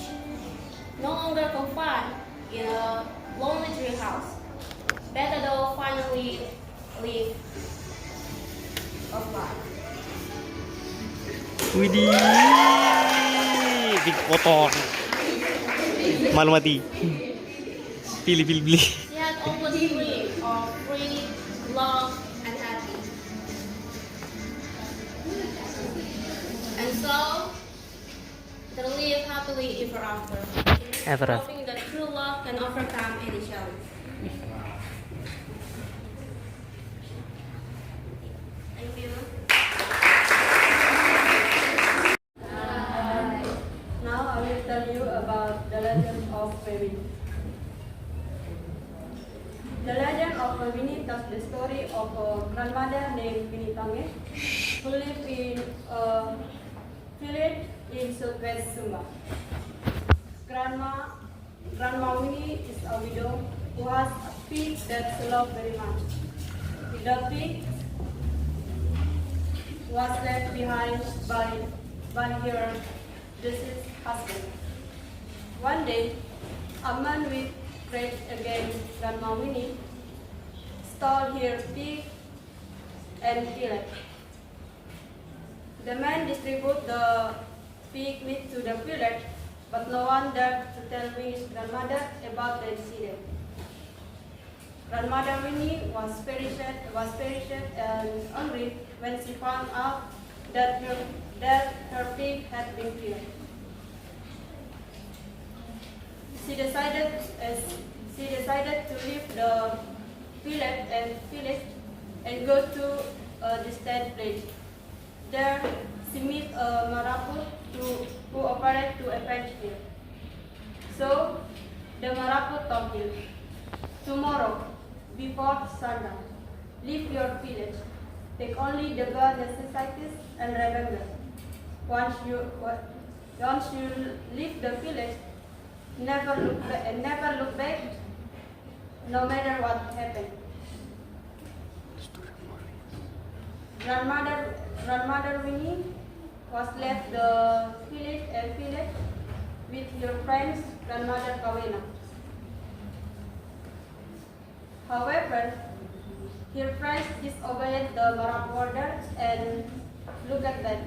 As a result, she turned into a rock. Grandmother Winnie was very sad and continued to walk forward. So, Grandmother Winnie's village sank into the ground and became a lake. The rock stood tall on the ground, which is called the Kawena Rock. This Winnie legend has a deep meaning about the importance of obeying order. This story also illustrates the lives of Sumba's people who are very close to nature and have strong belief in Marapu. That's all for me. Thank you. Me, I'm Sarah, and now I will tell you a folk tale from Sapu Island with the title Benitalu. In a coastal village, there lived 3 girls known as Benitalu. They were not famous, not for their kindness, but for their stubbornness. Although their parents were wise and loving, the 3 girls always ignored advice. One morning, their mother asked them to help with the cooking, as the father would soon return from fishing. However, they refused. "We're bored at home, so we'd better go and look for fish and octopus at the beach," exclaimed the eldest child. "Yes, we want to have fun, not work all the time," added the middle child. "Just cook and clean the house yourself, Mom," added the youngest child with a laugh. The mother was angry and warned them that the sea was no place to play. However, the 3 girls didn't care and went to the beach happily. On the beach, the 3 girls easily caught many octopus and conch. They were so engrossed that they didn't realize the sky was getting cloudy and the waves were rolling in bigger. When they realized the seawater had risen to their waist. "We have to go now," shouted the eldest in panic. But the waves had blocked the way out. In the distance, there was a booming voice like that of their angry mother. "Benitalu, you are stubborn. This is the reward for your disobedience." The 3 girls shouted for help, but their voices were drowned out by the roaring sea. Their bodies were getting heavier, and their feet seemed to be pulled to the bottom of the sea. When the parents arrived at the shore, all they could see were the 3 large rocks standing in the middle of the sea, right where the 3 girls had been. Since then, the boulders have been called Benitalu, believed to be the guardians of the coast. The villagers say that the waves against storms are the whispers of regrets, and the sea breaks whispered, and the sea breaks were curious, the mother cries. child in the village is reminded to always respect their parents and not ignore nature's warnings. This is the picture of Benito Rocks in South Island. That's all from me. Thank you. Hello everyone, good afternoon. Good afternoon. So I would like to tell you guys the story from Manggarai, and the title is Lokeng Gerang. It's not scary, right? Yes. Okay. No or yes? It's not scary. Yeah, No. Okay. Not scary. It's just mystical. Once upon a time, in a small village called Ndoso, there lived a girl whose beauty was captivating. Her name was Lokeng Gerang. Her skin was white as snow. Her face shone like the full of moon, and her voice was as sweet as the music. Her beauty was not only renowned in her village, but also reached the great kingdoms surrounding Manggarai. News of Lokeng Gerang finally reached the ears of Raja Todo of Manggarai and Raja Bima of Sumbawa. Both kings were captivated by the tales of Lokeng Gerang's beauty.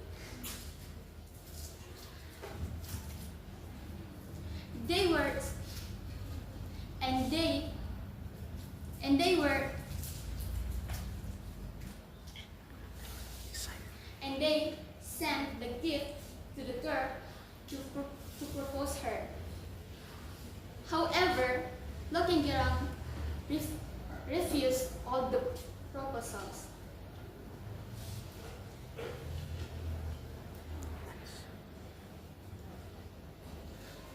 I do not wish to be a king's wife.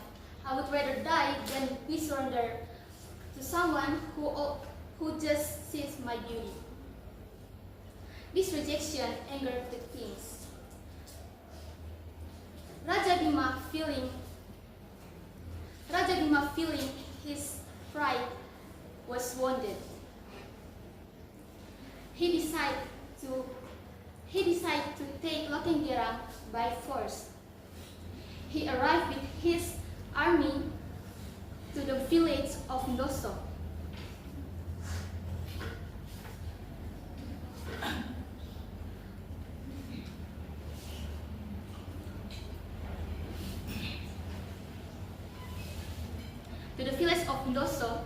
And fierce battle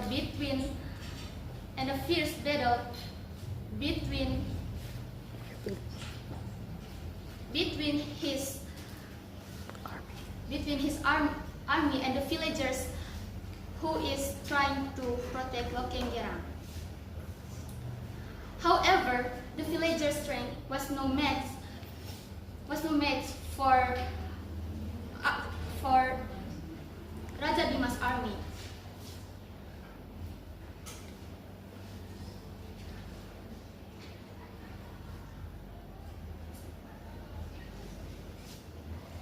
And suddenly, in the chaos, Lokeng Gerang was captured. She refused to submit to Raja Bima until she was brutally murdered. To this day, the Lokeng Gerang's drum is kept in Niang Todo as a cultural heritage of Manggarai. The drum only hit towards Penti Party, a traditional New Year party to honor the ancestors. This story is not just about physical beauty, but also the courage of a woman in resisting social and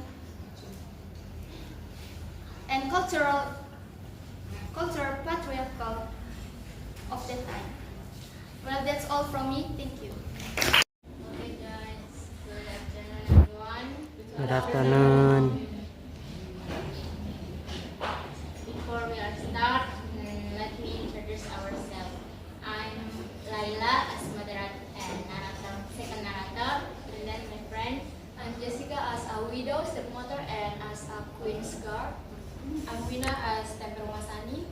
I'm Preti as a Mahamalagaligo. I'm Mrs. Mikidori as the first narrator. I'm Kishio as father and queen's guard. Okay, let's start.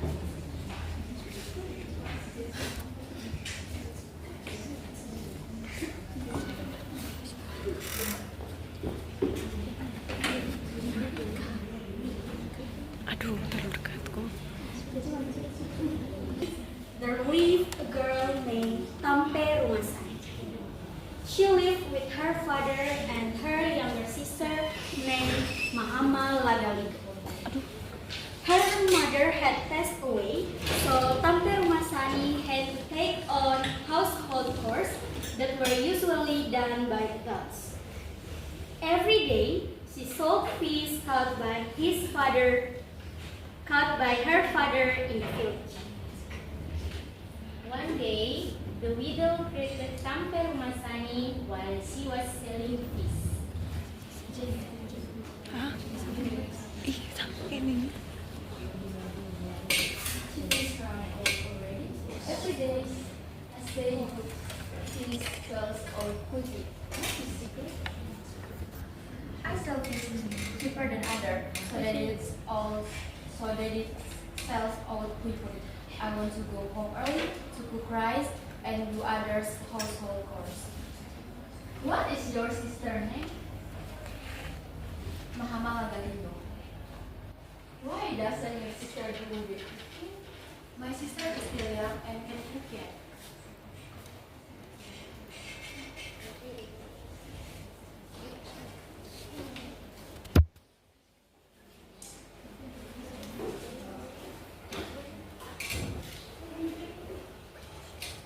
Give my regard to your father. I want to help you and stay at your father's house. I want to make tempe, sambal, and roast sarwa for your father. Alright, ma'am. I will let my father know.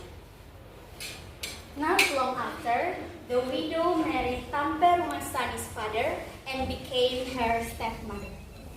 At first, the stepmother was kind to Tampe Rumasani and her sister.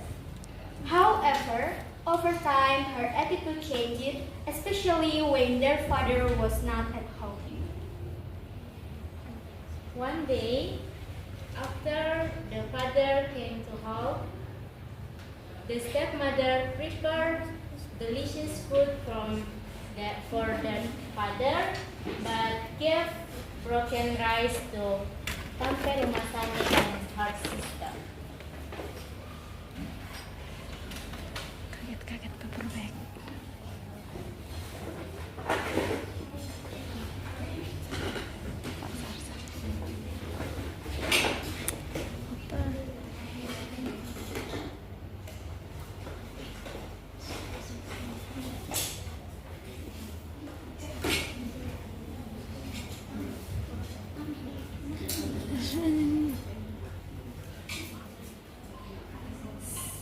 Seeing that, Tampe Rumasani went to report it to her father. Dad and Mom eat good rice and delicious fish, while me and my sister get only small broken rice and fish. Why the children food different from ours here? Actually, the same here. Look at the leftover food on Mahama Lagaligo's head. Actually, the rice on Mahama Lagaligo's head had been deliberately placed there by her stepmother before her father arrived. After her father left, the stepmother beat Tampe Rumasani until she was badly bruised. Mahama Lagaligo cries as she watched her older sister being beaten.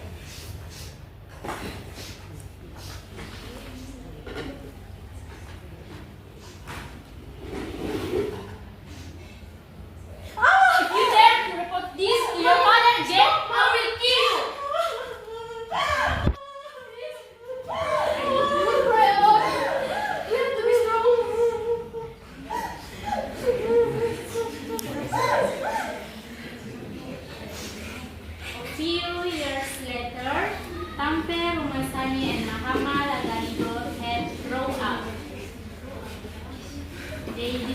decide to leave homes because they could no longer endure of their stepmother treatment.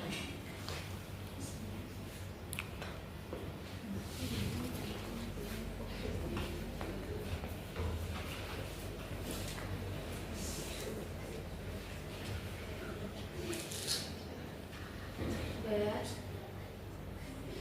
Yes? We are growing up now. We want to go outside and gain experience. Please allow me and Mama to go.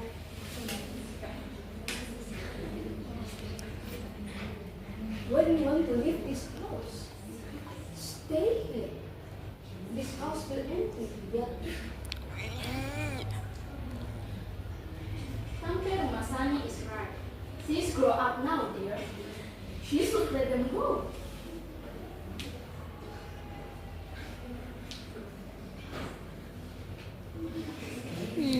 Finally, the father agreed the stepmother's wife, and then the stepmother packed some rice to give them as provision.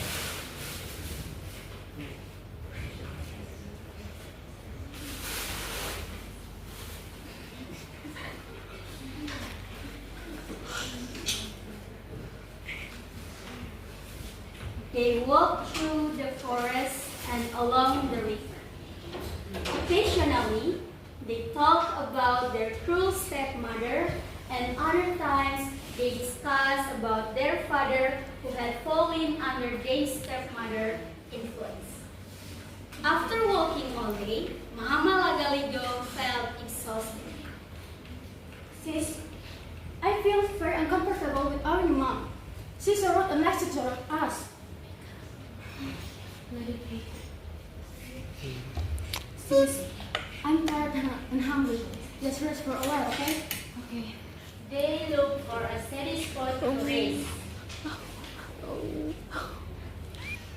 And they began to open the package from their stepmother. And then they smelled something cold like waste. Let's move away. There's something wrong in this area. As they moved to another spot, Tampe Rumasani looked around to see where the foul smell was coming from. However, the area around them was clean. They sat down again and continued to open the food package. When the package was opened, the smell grew stronger. Finally, they realized that the smell was coming from their food package. Our stepmother is truly evil. How could she give us with mixed waste?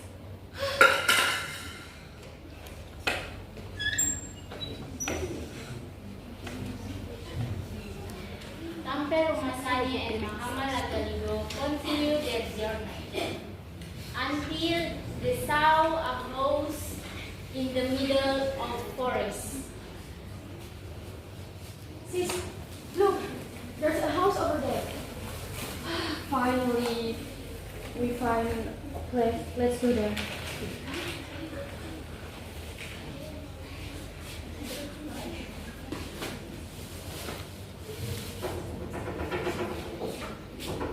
Hello? Is anyone home? Hello? We need your help. The door is locked. Let's go inside.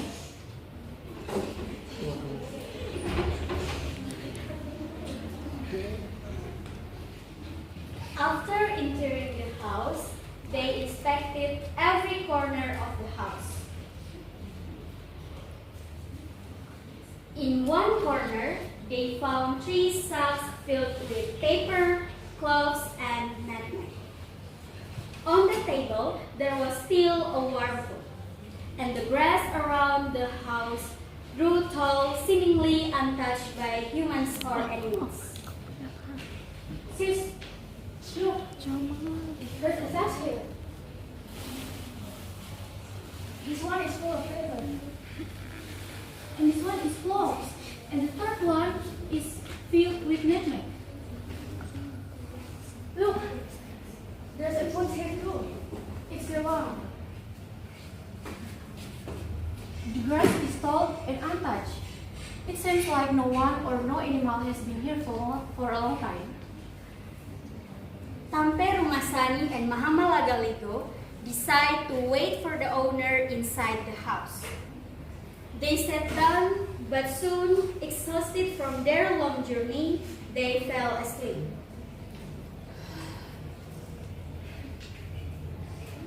When they woke up, it was already morning. The owner of the house still had not appeared, but the food on the table remained untouched. Because they were hungry, they ate it all.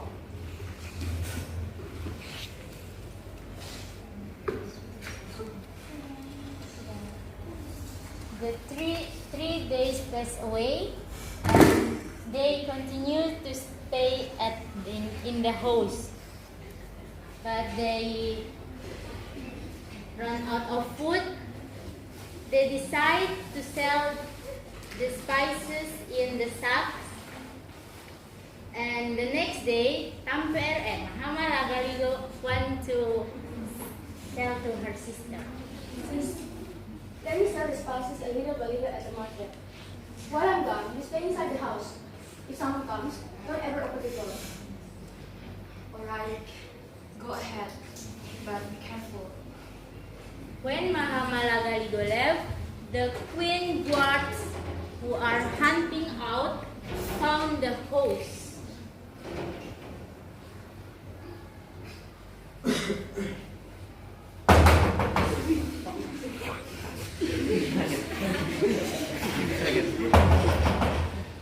Open the door!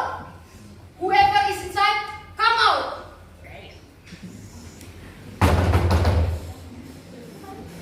There's something strange here.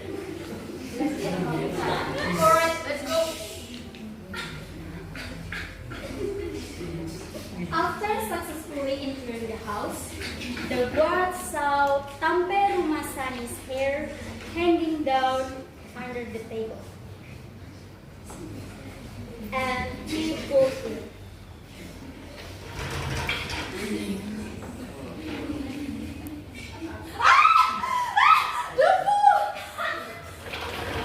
Who are you? Why are you hiding? We won't hurt you. I can't just believe you. How do I know you don't have bad intentions? We are the Queen's Guard. We are here to help you, not to harm you.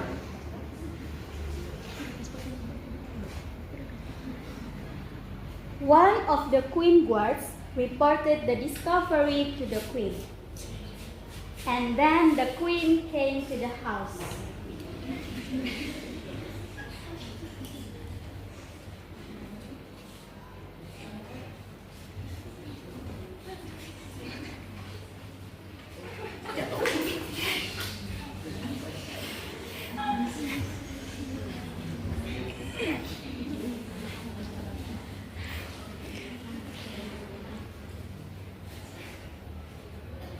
Girl, listen, I'm the queen of this land.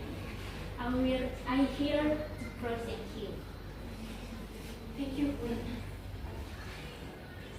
Sis, what's going on here? Warden. It's okay.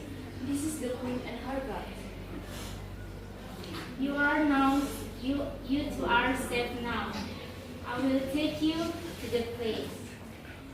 Thank you, Your Majesty. We are very grateful. Finally, Tampe Rumasani and Mahama Lagaligo were taken to the palace. And the story is end. This story teaches us about perseverance, honesty, and kindness.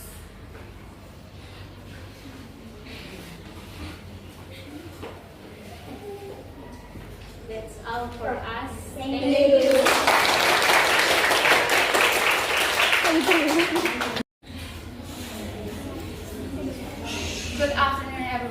Good afternoon. At this time, I wanna tell you guys about a story. This is a real story from Roti Island in Sambuana.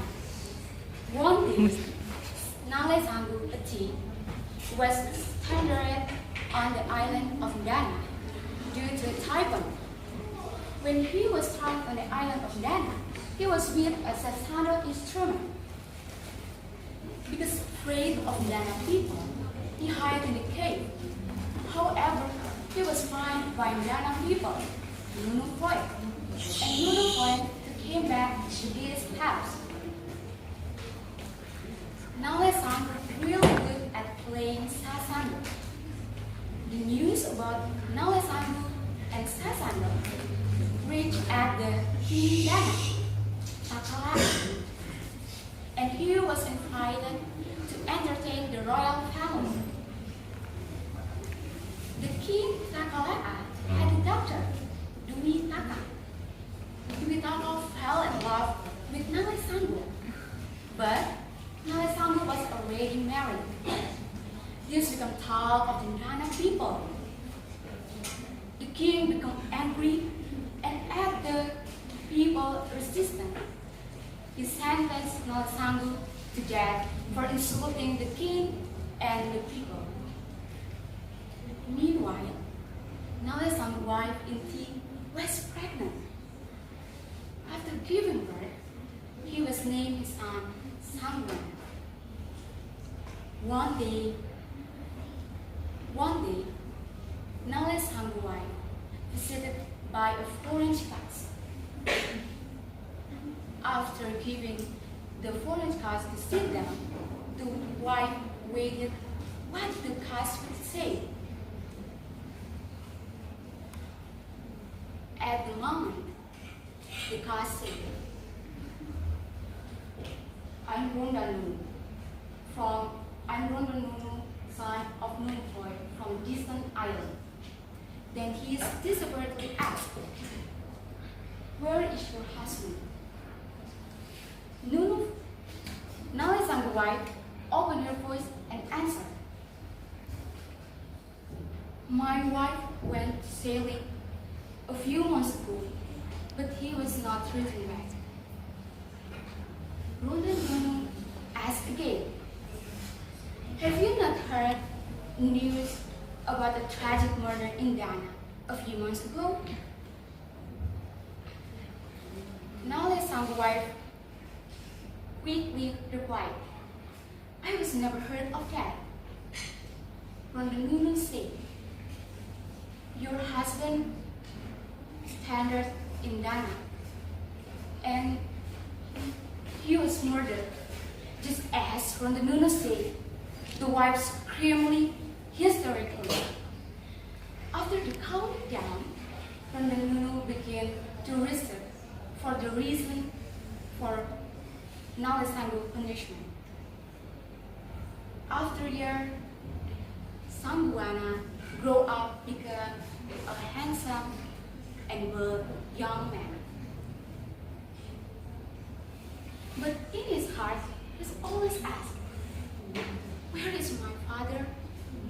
Or I was born without a father. As his mental stress grew worse, he asked his mother, Mom, where is my father?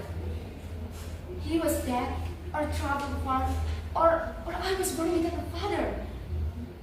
Seeing his son's situation, the mother thought she must tell the truth to him. With straining his heart, she said, look over there. There is an island called Dana. On that island, your father ended his life. He was killed by a king and the people on this island. Hearing his mother answer, Sambuana took his muscle and served it for 3 days and 3 nights straight. After serving his muscle, he cut several banana trees, one sweet and all of them cut off. And he asked his mother, if I cut the person with this muscle, it will break or not? Of course, it will break. Then he cut palm front, and he asked again, if I cut a person once, it will break or not?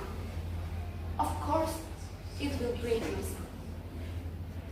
Then Sang Buana went to Dana Island in the early morning so as not to be noticed by the guards. With the bullflower had been painted black, red, and white, which is he instead of a gold. Why bullflower? Because the information had his know. The old people in Dana had never seen bullflower, especially one was red, white, and black. All the Dana people went to see the buffalo, also the guards' palace. The entrance to the oil handle lake, the buffalo, there is that. It's a small, narrow road, and that could be only passed by one person. The age of passageway, Sang Buana was skating with a bicycle in his hand.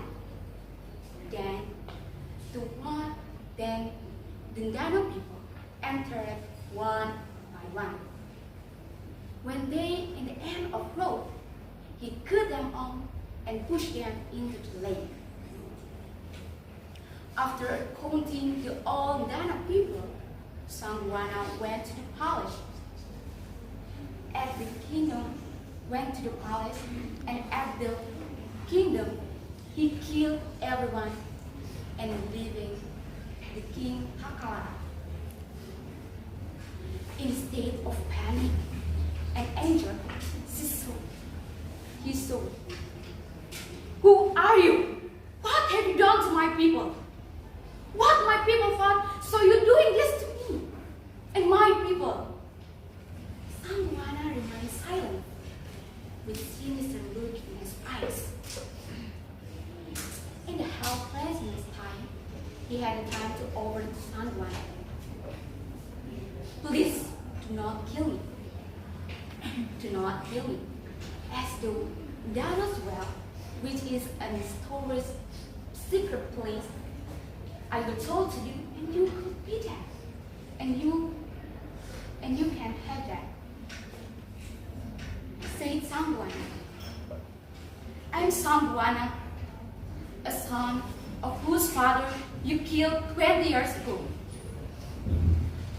All these years, my mother and I have been throwing life in the misery and bitterness life because you and your people. As a beloved husband, a husband who is loved by his wife, as a father who loved by his children, you ended his life in this land, your life. All the Dana when you give to me, you offer it to me, I do not want. I only want to have your food to offer it to my mother." After seeing this word, he swung his sword on the king's leg. After seeing the king great and blessed, he cut his head and bring his body, push them into the lake. After this, he go to the oil handle lake. At the oil handle, he cleaned her body, his sword, and the skull. After this all, he come back to Dayan. Thank you. As now, we will show our drama. Before that, let me introduce ourselves. My name is Mariana Anastasia Lucu as the narrator. My name is Nurfadra Ramrani as our teacher's daughter. My name is Cecily and I play the role of a mother. My name is Teresa Fadjari Putri as the daughter. My name is Irisa Berkai and I play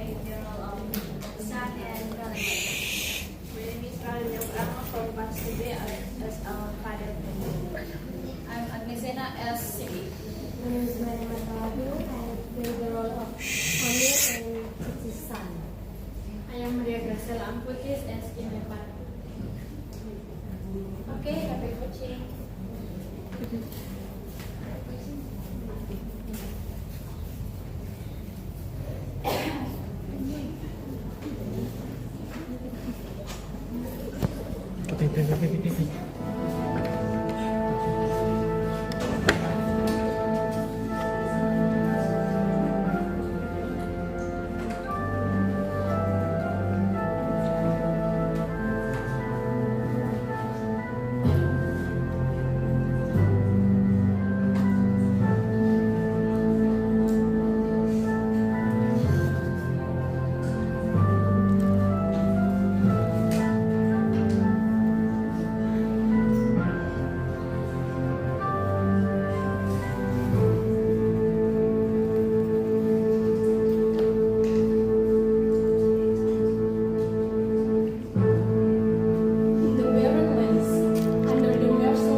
In a village hit by a long drought, people are fighting for a sip of water and a piece of wood. Among them, there is a woman with a noble heart who is willing to sacrifice everything for the people's loss. This is the story of care, resilience, and sacrifice. This is the story of Ine Pare, the mother of all rice, whose name is internal and memorized and prayers. Let's follow the story. Ine Pare.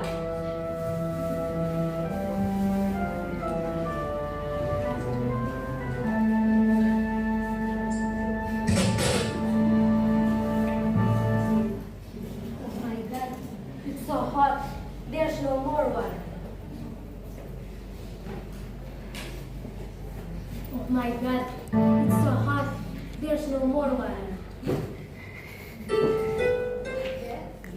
Is our journey still far?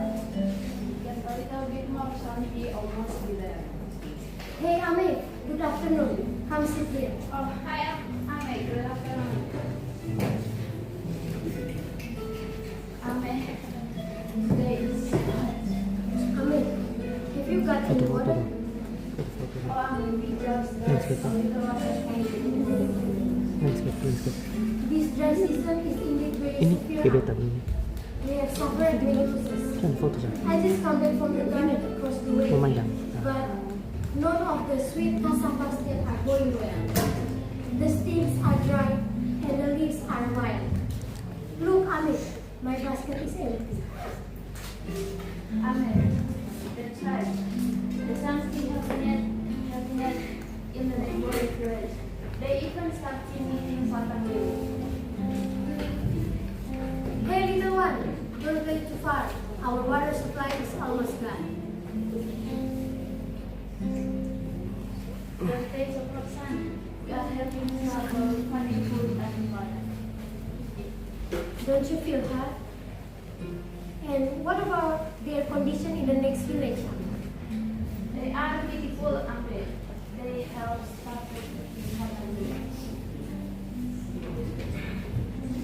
This is our situation, Ami.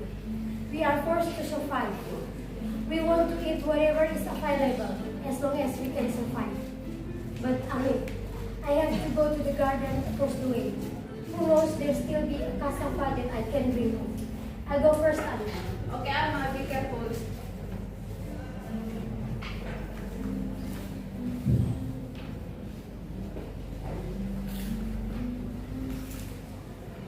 Good afternoon, Ami. Oh, good afternoon, Ine. Come sit here. Thank you, Ami. What's she doing here?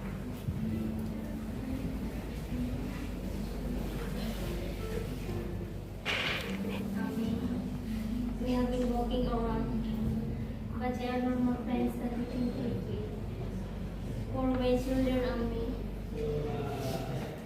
we are very hungry. Do you have a piece of cassava? Please give it to me and when children and me. We are not eating for several days. Oh, I'm so sorry. Oh, Ina, I'm so sorry. Let's go on a piece of cassava here. Even the garden is gone. Then may I ask for some honest water? We have been walking around. We are very thirsty. Please give it to me and my children.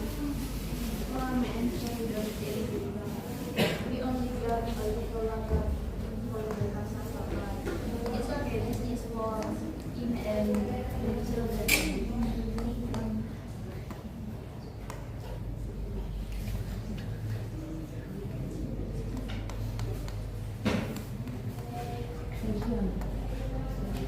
How is it? Do you feel thoroughly? Let's go then, okay? Go for food. Then if that's the case, we'll excuse ourselves for now somewhere else. There might be a piece of cassava that we can take with.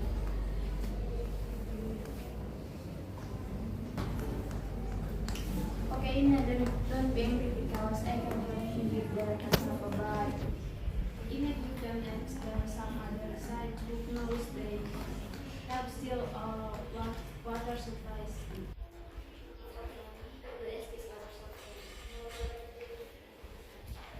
Dad, why you give our water sample to rest?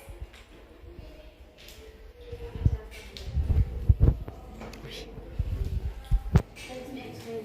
You see our mother and children. We feel sorry for them because they are in need of water, so I gave them a little water. But when our water supply runs out, or soon we go to farm. Don't be afraid, my child. We still have a water supply.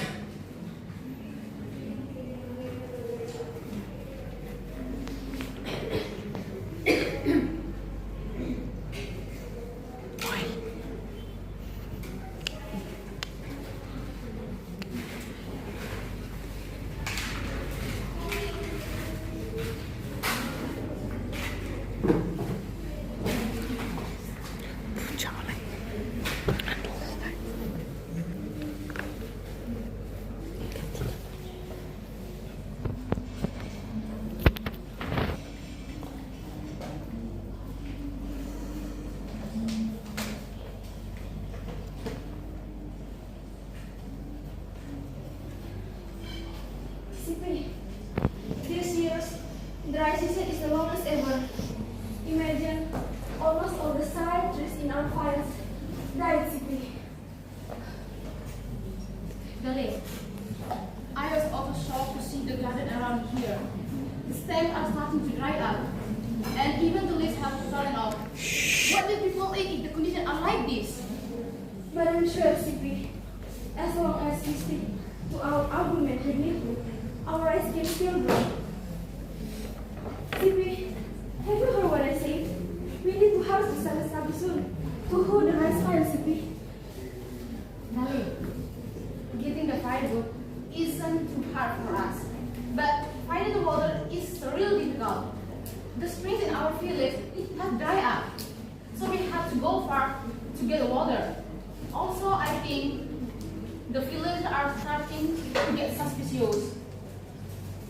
During this dry season, they struggle to find food. But we never had that problem. I'm scared. Some people will discover our food resource. How long can we keep the rice fields our secret? I'm starting to see the signs, Sipi. We have to be careful. According to Moore's dream, the rice will grow if we keep it pure, mix animal blood before cultivating the land. And remember, Sipi, keep it a secret from the villagers.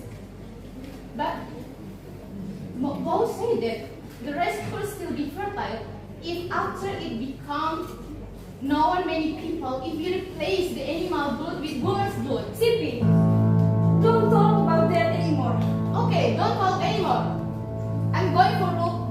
Walter, you go look for firewood.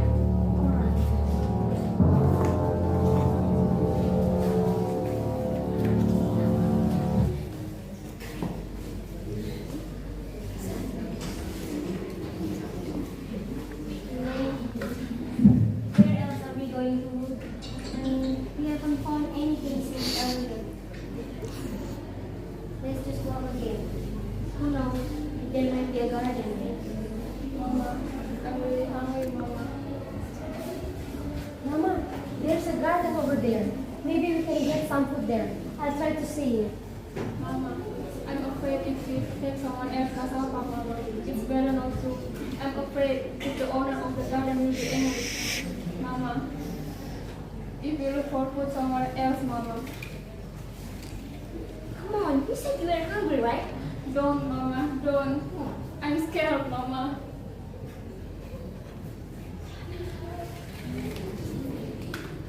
Hurry, hurry. Whilst there's nothing in here. Mama, I got cassava, Mama. I got it. Look for more. I have had a really bad feeling since you know, Ame, if I say this, there must be something. How about we go to see in our garden first? I don't think necessarily my body, but it's hot like this will get tired again. No way, Ame. There must be something strange. Go see to our garden. Come on. Ame, why is it all messed up like this? There must be something wrong. Come on, hurry up. Hey, who is that? What are you doing? How dare you steal my cassava here? Come here, Sandy. Please forgive us, Ame. You see, Ame, what I say is true, and there must be something in our garden. Look at this, Ame.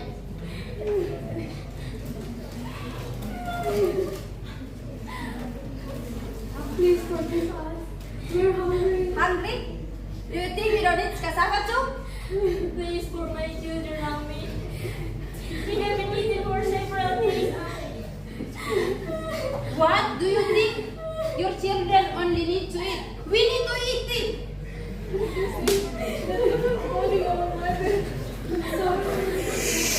Enough. You better get out of here. Don't make us even angry with you. Get out of our garden. Go away now. Hey, what's this? What is happening? Here, see this? There are thieves. Tips. Please give us some food. No, I don't have any food in this basket. There's no way. There's nothing.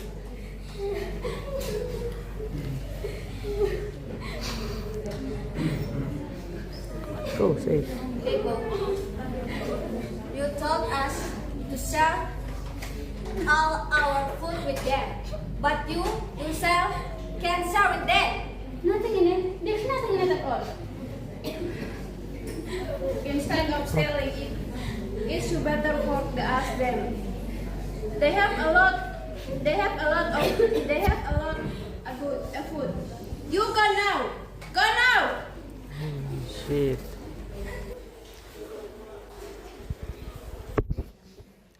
Ada here.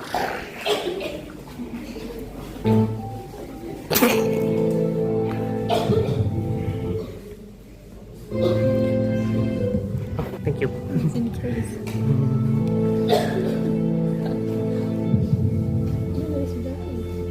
Huh? We surrender to the darkness. King's flame on the earth. Do you see that garden? You see that garden? Never tried of sporting arrogance.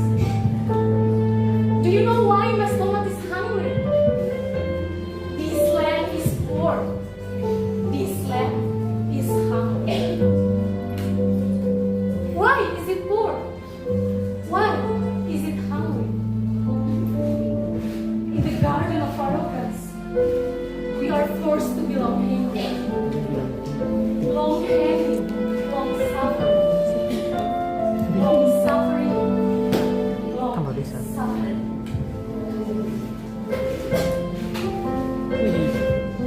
Restaurant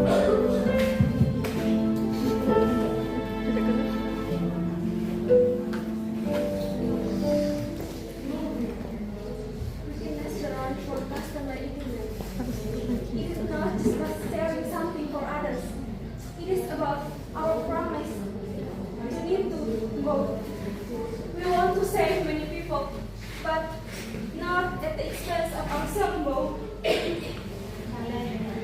I have decided. I am willing to accept all those terms, Dale. I understand the urgency, my sister, but let not be rash. It is a big sacrifice involving lives, Bo.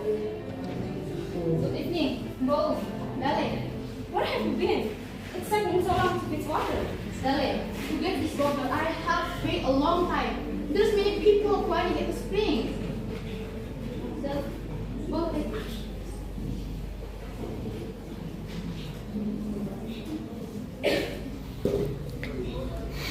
Bo, in the past few days, has anyone asked you for anything?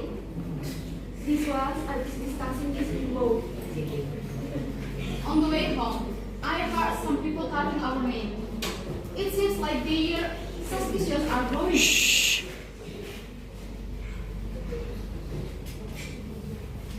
I didn't intend to share the rice with them. What? First, listen. But I remembered our promise with Nitu, so I didn't share it. I'm actually confused. Are you going to continue to endure this situation? I think Nitu deliberately gave us the rice seeds to save the people of this village. Saving what, Bo? Sacrificing yourself for others? No, Bo. No. Dale, I understand what Mo said. Maybe we are the first people who go and try to grow rice on this land. But that doesn't mean these seeds are ours, Dale. You talk like that? Then why is Nitu asking for one woman's blood? Ah! Remember, Dale. Remember that the woman's blood must come from their family. Their family. That blood, Dale. That blood must be come from their family. Because the secret is because the place is sacred, inhabited by many Nitu, Dale. Maybe Nitu wants kill the rice with a sacrificial blood. We also know animal blood is still enough for a small amount. But if it's more, only human can do it. You talk like that? It is known you are little sister who will be behind for this decent CP.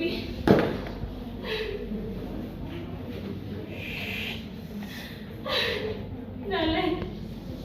Sorry, Dale. Sorry, Dale. I can no longer lie to these questions. I don't want the villagers to suffer any longer, Dale. Dale, try to understand more, Dale. You are my sister, Bo. My little sister. No, Bo. Sorry, Dale. I have made this decision. Dale, try to understand more, Dale. You are the same. No one will listen to me in this house. Alright, from now, it's up to you. Sipi. Please hear me, Sipi. Please accompany me, Sipi. So, I beg you. Accompany me, Sipi. Accompany me to Gilikoja. Please, Sipi. Sipi, I beg you, Sipi. After the incident, Bo asked CP to discuss the issue with the traditional leader. In the discussion between the traditional leader and the villagers, CP talked about the third of the food supplies that had been on this time. There was heat between There is heated debate between the villagers and the traditional leader, but no solution was found. So the traditional leader asked Mo to explain himself about his feeling all this time, that she was willing to sacrifice instead of an animal.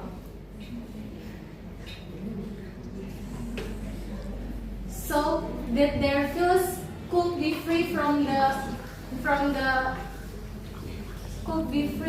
the drought disaster. From the result of the discussion, the traditional leader concluded that Mbow would be to sacrifice to save the village. After Mbow's sacrifice in Kelikoja, Dali and Sipi distributed it to the village. Slowly, famine was disaster.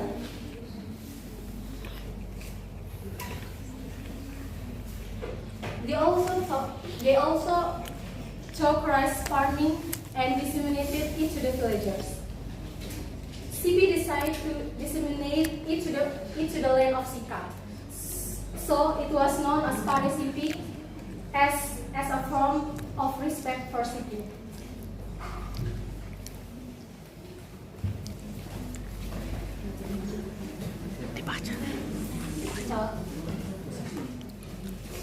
So guys, that's all from us. Thank you.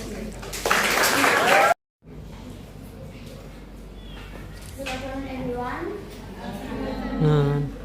Now I will tell you about the legend of Nandong Lake and Watu Tedong. A long time ago, there was a village in East Manggarai called Ngandong. Most of the villagers work as farmers and gardeners. One morning, all the villagers went to their fields and gardens, except the two elder women and a pregnant woman who stayed at home. The two elder women were neighbors.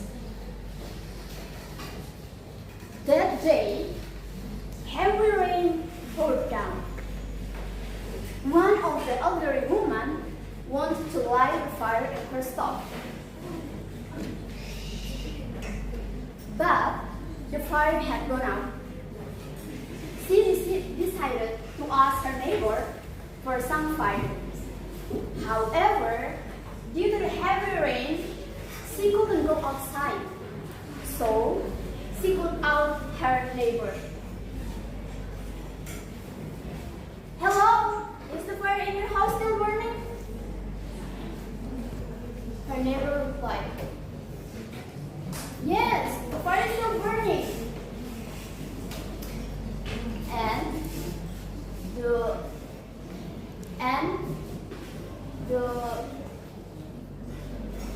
And he asked again,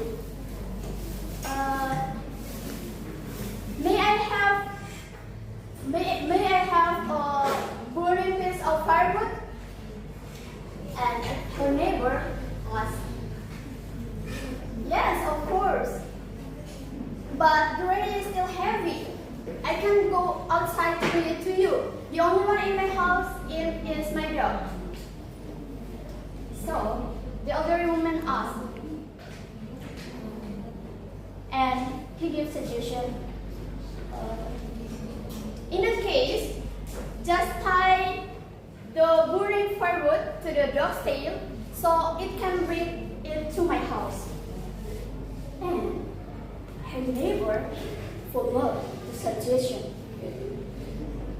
She tied a burning of his firewood to the dog's tail. Feeling the heat, the dog immediately ran in panic. And both of the women laughed loudly.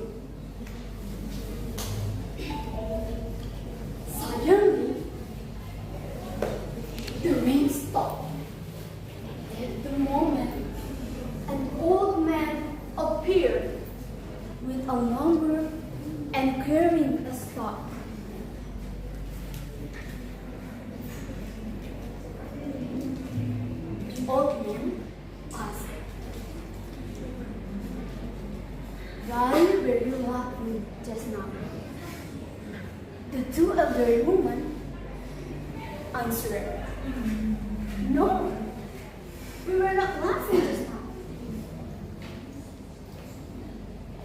The old man asked again, "Why were you laughing just now?" But the two elder women gave the same answer. "No, we were not laughing just now." For the third time, the old man asked, "Why were you laughing?"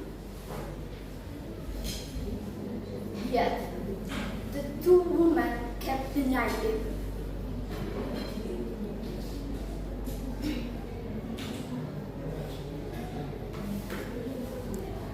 And the old man said, "Very well. If you are won't tell the truth, this stuff will prove it. If you are telling the truth, when I strip the ground with this stuff, nothing will happen. But if you are lying, this ground will release water." So, before visiting the two elderly women, the old man had gone visit the pregnant woman, and he warned her to leave the village immediately because a disaster was coming. And he also advised her, "As you walk, do not turn back and look behind you." And the pregnant woman followed the suggestion and left the village. Meanwhile, after the old man spoke to the two elderly women, he suddenly disappeared. At the moment, the water started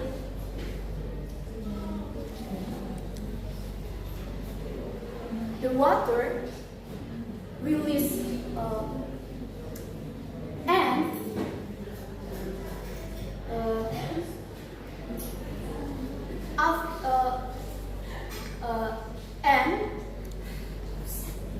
and at the moment the water started gushing, and the two elderly women screamed, "Oh, help us! Oh, help us!" But it was too late. The water eventually drowned them and the entire village. In the evening, all the villagers returned from their fields and gardens, and they were shocked to see their village. And finally, they are following the pregnant woman. Alone, the pregnant woman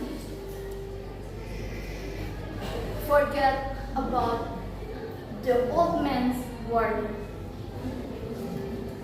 She turned and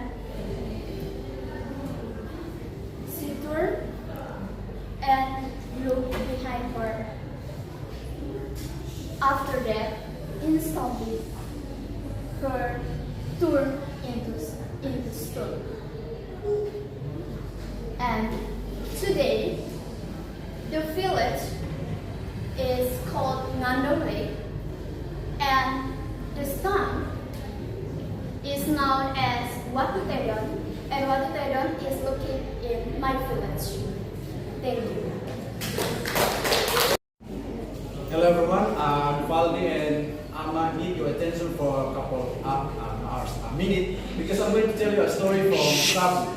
The story called Kubuki and Larobuki. So, somewhere in Sabu, there lived two orphan kids named Tudibuki and Ladobuki. Tudibuki was the younger one, and Ladobuki was the older one. Since they were kids, they lived as beggars because they have no parents, they're orphaned. They have no mom, no dad, or no one to support them. But they have a dog. The dog that was belonged to Tudibuki, the younger one. When he was a teenager, Ladobuki learned how to tap a palm tree.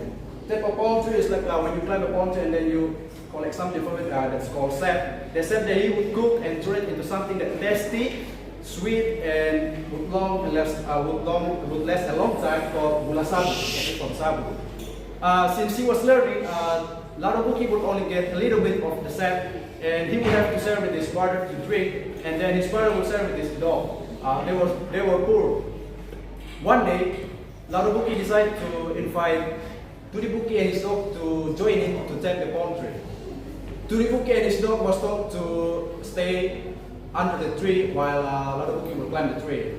Since it was a sunny day, Ladobuki collected a lot of sap and he drank like a lot of it until he was satisfied. And then he just remembered that he had a brother and he decided like, I'm going to Tudibuki to open his mouth so I will pour it from him. Then Ladobuki told Tudibuki to open his mouth so he will pour the remaining sap from the top. But what happened next is the knife from the Ladobuki slips and falls down into Tudibuki's mouth. And what happened next is mouth, knife, dead. So Tudibuki dead. And Ladobuki was shocked and he was so sad. Then he got down the tree and then he buried his brother right in the same place. After he buried his brother, he went home. But Tudibuki's dog stayed there because the one just died is his master. The dog was sad, so he dug the grave. He dug the grave and he dug it until the body of Tudibuki popped out. And when the body of Tudibuki pops out, it says that his mouth and neck was covered with frozen blood. Then the dog licked the blood until it was clean. After it was clean, out of the blue, all of a sudden, Tudibuki came back to life. He resurrected like Lazarus, something like that. Lazarus. And after he just came back to life, what he does is he just stood up and walked away from the place. And eventually, he ended up to a beach on the west side of the island. And he then started tapping the palm tree and gathering the seafoods. And the seafoods he sells in the city. Over the time, he became rich and famous man. One day, the story of Tudibuki, the rich and famous man, was heard by his brother Ladobuki. Ladobuki at first didn't believe the story, so he wanted to see for himself and found out the story was true. Then he went to Tudibuki's place and he immediately said that I was your brother. Then they both hugged each other. While they both hugged each other, Tudibuki felt nice, felt better because Ladobuki was his brother. But on the other side, Ladobuki, he felt envious. He's envious because his brother was rich. Then he asked his brother how to get rich. Then his brother told him the way. The way that the next day, every day, before dawn, Ladobuki would go to the beach and dive into the sea to find seafoods, to get a fish so he can sell to become rich. But instead of richness, all he got is a red big crocodile that struck him, bite him, and he died. And his body was found by his brother Tudibuki and he buried him in a proper way. The message from the story that I got is don't be envious as Ladobuki because as you can see in the story, Ladobuki died in the end because he was able to become rich. And also, every action has its consequence. So you have to think carefully before you act. Life is a one-time opportunity, so you have to make it worth it, make sense. And that's all. That's the end of my story. Thank you. Good afternoon, everyone. Good afternoon. Good afternoon. Good afternoon. I know it's a little bit boring now because there's only two of you, but hopefully my story will engage you guys.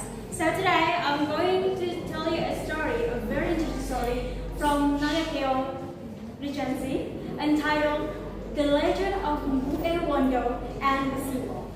So are you guys ready? Okay. Okay, so let's go. Let's get started. Once upon a time, in a village called Wondo, there lived a harmonious family with 7 beautiful daughters. They lived so peacefully, enjoying the beauty of the village, which was not far away from the seashore. One beach to look for snails around a large rock near a place called Dobo Dog. They strolled along the seashore happily, singing, laughing, or singing for the ocean's fountain. Hey, look! How many snails I got today! Exclaimed the elder sister proudly, showing her almost full basket to others. Sister, come take a look. Here, look how many snails I got here. Exclaimed the second sister. All sisters were so lucky that day, except the youngest one, Bue Wonder. Her basket was still empty. She didn't even manage to find a single snail in that place. Bue Wonder then glanced sharply at her own basket while saying, why can't I find any snails today like my sisters? She murmured. Although she didn't give up, her eyes kept searching for the snails among the rocks. And suddenly, Bue Wonder spotted a hole in a large rock. Inside, she saw a beautiful snail there. She was so happy about it.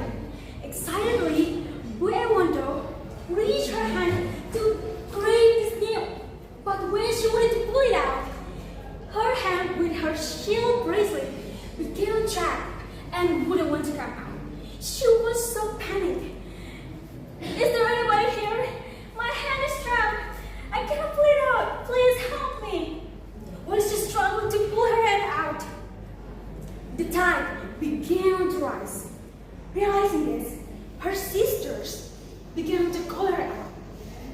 Bue Wonder, what are you doing? Come over here. The water is rising. They shouted for a distance. You all, go ahead. I cannot leave. My hand is trapped here. Bue Wonder replied. Bue Wonder did try to give her all her might to pull her hand free, but all in vain. Her shell bracelet kept her hand rigidly inside the rock. Again, the sixth sister began to call her out.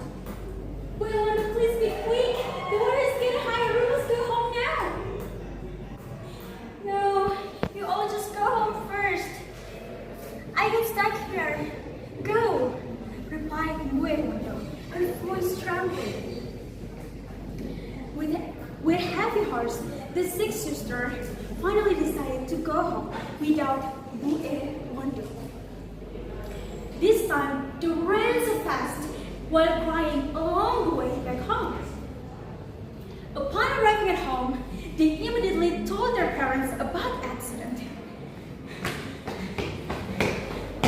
Mom, Dad, our little sister, Bue Wonder, she's trapped in a large rock by the beach. We've tried, but we couldn't, explained the older sister, breathless. What?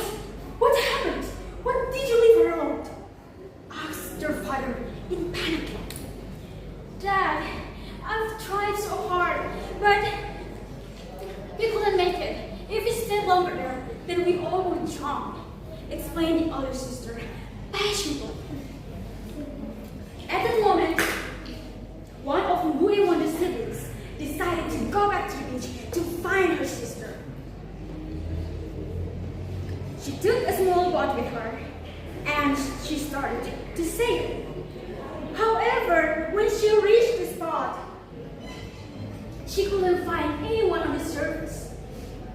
Briefly, she decided to dive into the sea to search the large rock. However, there's no results. The only thing she found was only sea and damaged leaves. So she decided to take a rest for a while. While she rested in her canoe, she was shocked to see a shadow of her sister beneath the water. Bue Wonder, is that really you? She called her out. But when she dived into the sea again, the only thing she found was only the sea pendant leaves. She was so heartbroken, so she decided to go back home and told her parents about all this happened to her. After hearing her story, the whole family wept deeply. They were so sorrow, and the sound of their cries filled this Wondo village. Meanwhile, deep down in the sea, Wu and Wondo, still trapped by the rock. Now, the seawater was nearly covering her head. She almost died. But suddenly, the water around her moved powerfully. Whoosh! A massive figure emerged from the ocean depths, swimming closer to her. It was like a huge giant, its eyes gleaming like the ocean pearls.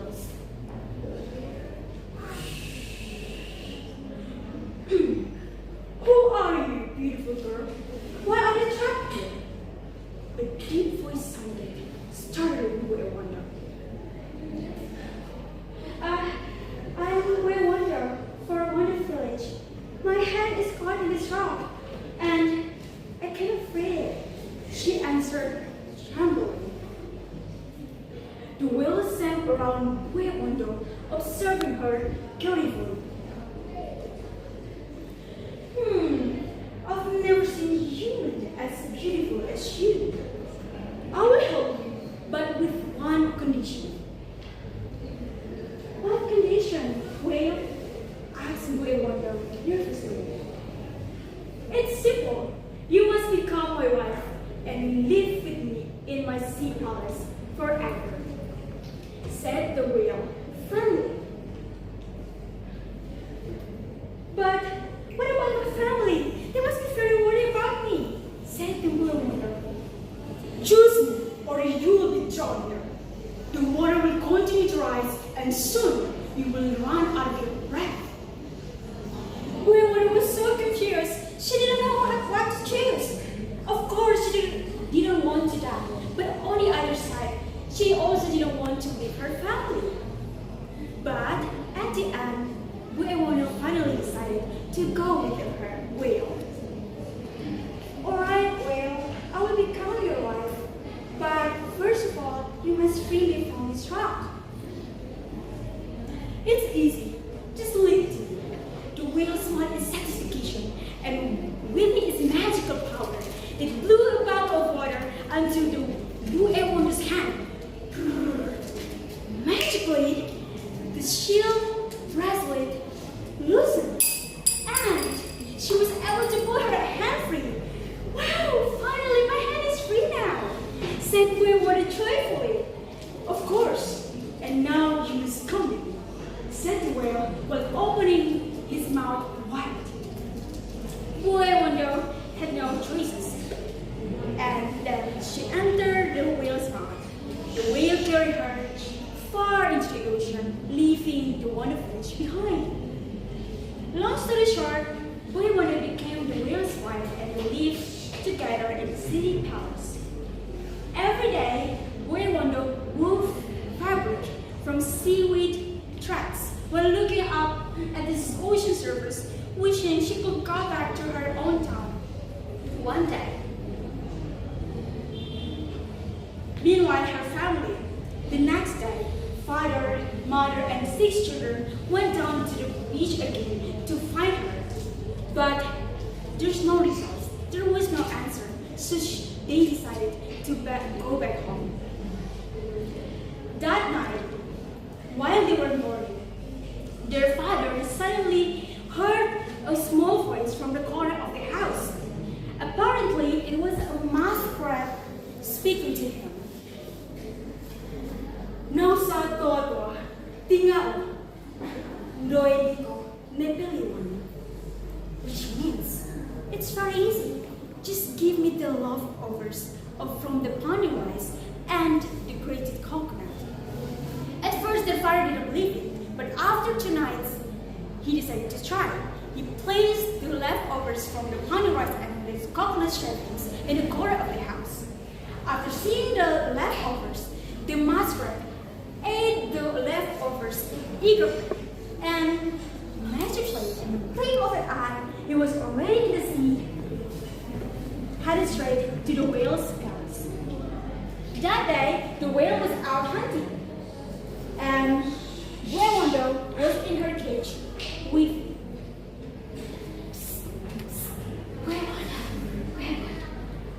Buewondo was confused. She tried to find the answer, the call. She turned back, left and right, and finally she found a tiny mouse right over here. Who are you? How did you get here? Asked Buewondo in surprise. I am a messenger from your family. Your family was mourning over you, so let's go home now, replied the mouse. But Buewondo answered, no, I cannot go home. The whale is very strong. He will kill me if he finds around trying to escape. Do not be afraid, Buewondo. No, do not be afraid, Buewondo. You should just close your eyes tightly. So Buewondo did exactly as what the masquerade asked her to do. And now Buewondo, place your both of your hands on my head and close your eyes. Then suddenly they were already on dry land. And then Buewondo finally decided to go back to her own village to find her parents. The next day, the sea rose unnaturally high.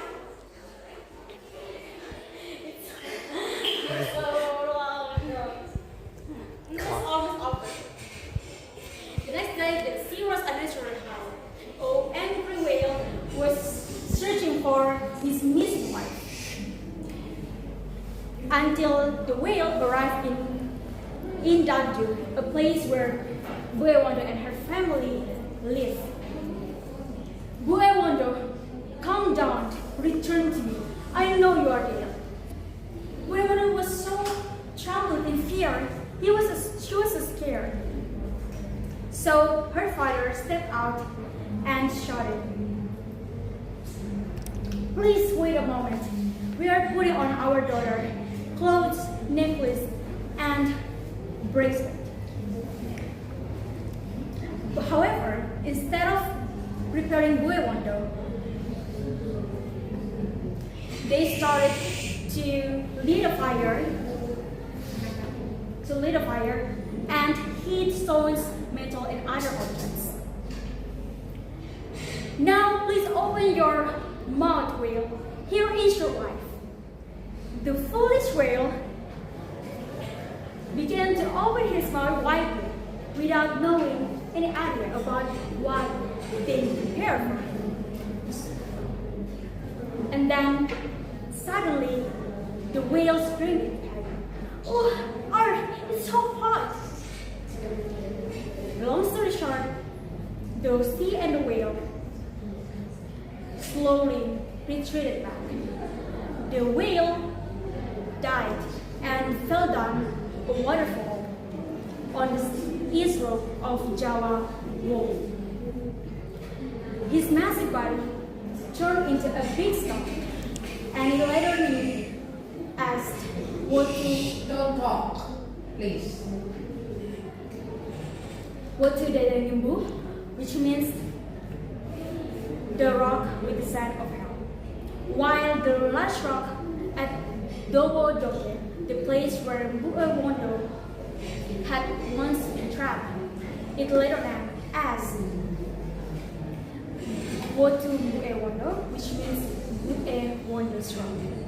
So from the story, the lesson that we can learn is actually from both sides, from the whale and the Buewondo sides.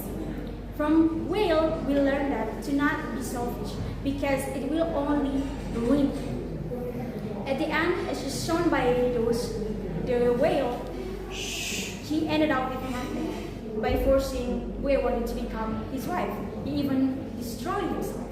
While from the Buewondo sides, you can learn that true love is not about position. It's about giving someone freedom. When you truly love someone, You will always stay with them, no matter what situation they're going through. I think that's all from me, and thank you. Ini yang kelas CD sudah membunuh saya di luar. Hello everyone. Hello. Thanks for having me. My name is Gretchen and this is Mrs. Pao. I will story about Batu Kopak Hill and Malaysia.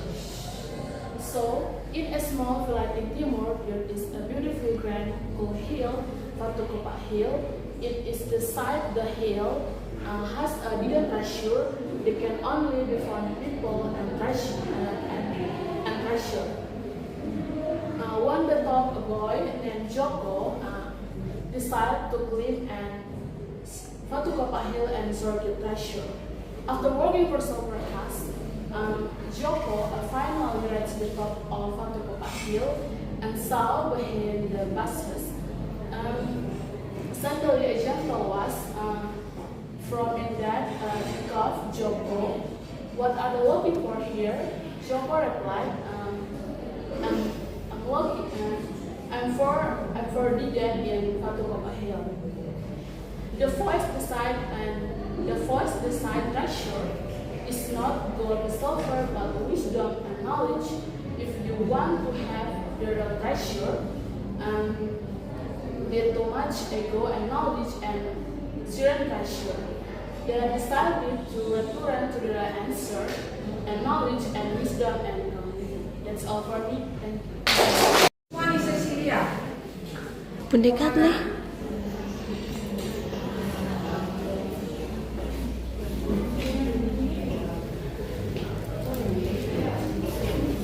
Gue rekam sampai capek. Oke. Ini bisa jauh le kok teman.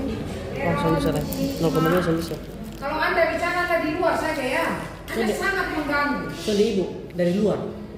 Ini di dalam juga cerita. Heronima.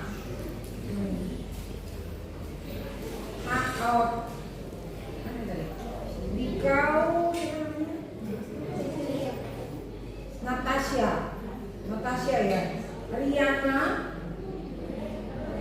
Natasha. Hana. Oh punya Hana. Hana Natasha. Okay.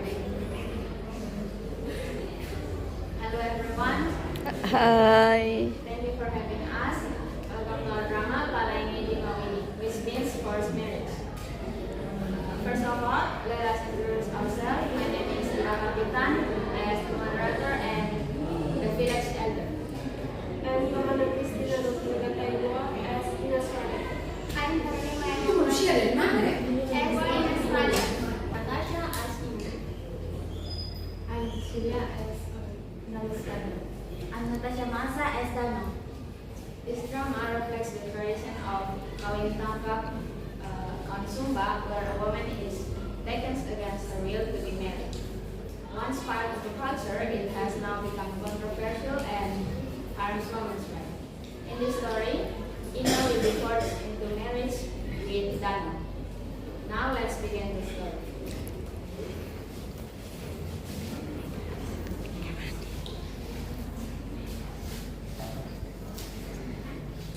Ina's father and mother are talking about something, and then they call Ina to join with them. Ina, come here.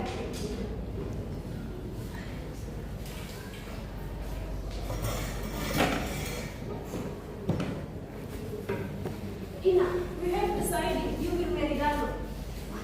No, father, I don't want to. This is for the honor of our family. But what about my own wishes? You have no choice. This is tradition. But father, this is my life. I don't want to be forced into a marriage that I don't want. Ina, I was like you once, but in time, I will learn to accept my duty. But I don't want to just accept it. Enough, Ina. This is final. While Ina struggles with the fire in her home, on the other side, Dano is also facing a big dilemma. Father, I want to marry Ina, but I don't want to force her. Foolish boy. If you wait, her family might give her to another man. But I want her to accept me willingly. That's not how it works. We will take her tonight. But father, what if she rejects me forever? What kind of love is good and fair? Love comes later. Respect comes first. But is that really what makes a man? Listen, Dano. If you hesitate, someone else will take her. Then you will regret it forever. Do you want to be a man or a coward? After that, Dano and his father are planning to capture Ina tonight. And then they tell Ina's father the plan.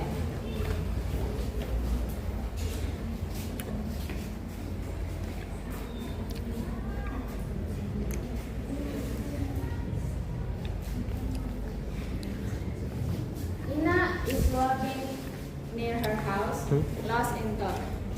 Suddenly, a few men appear to grab her. Father, what's happening? Ina, come with us. No, I won't go. Ina, I don't want to hurt you, but this is how things are done. Enough talking. Ina, stop being difficult. This is for the best. No, you can prove this to me. After that, they bring Ina to Dano's house, where all the families are gathered. And the village elder is there to talk about the marriage tradition.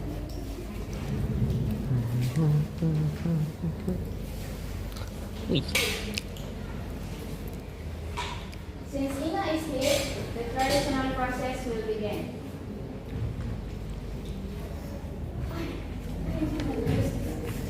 Ina, this is only the first step.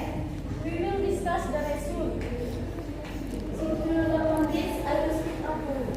Sister, no, that's not the silence. Ina, you must take this with dignity.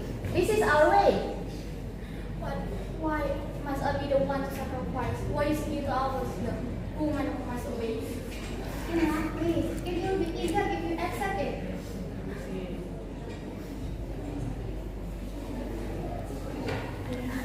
Father, maybe we should. Enough, Dano. Cease yours now. Then it is decided.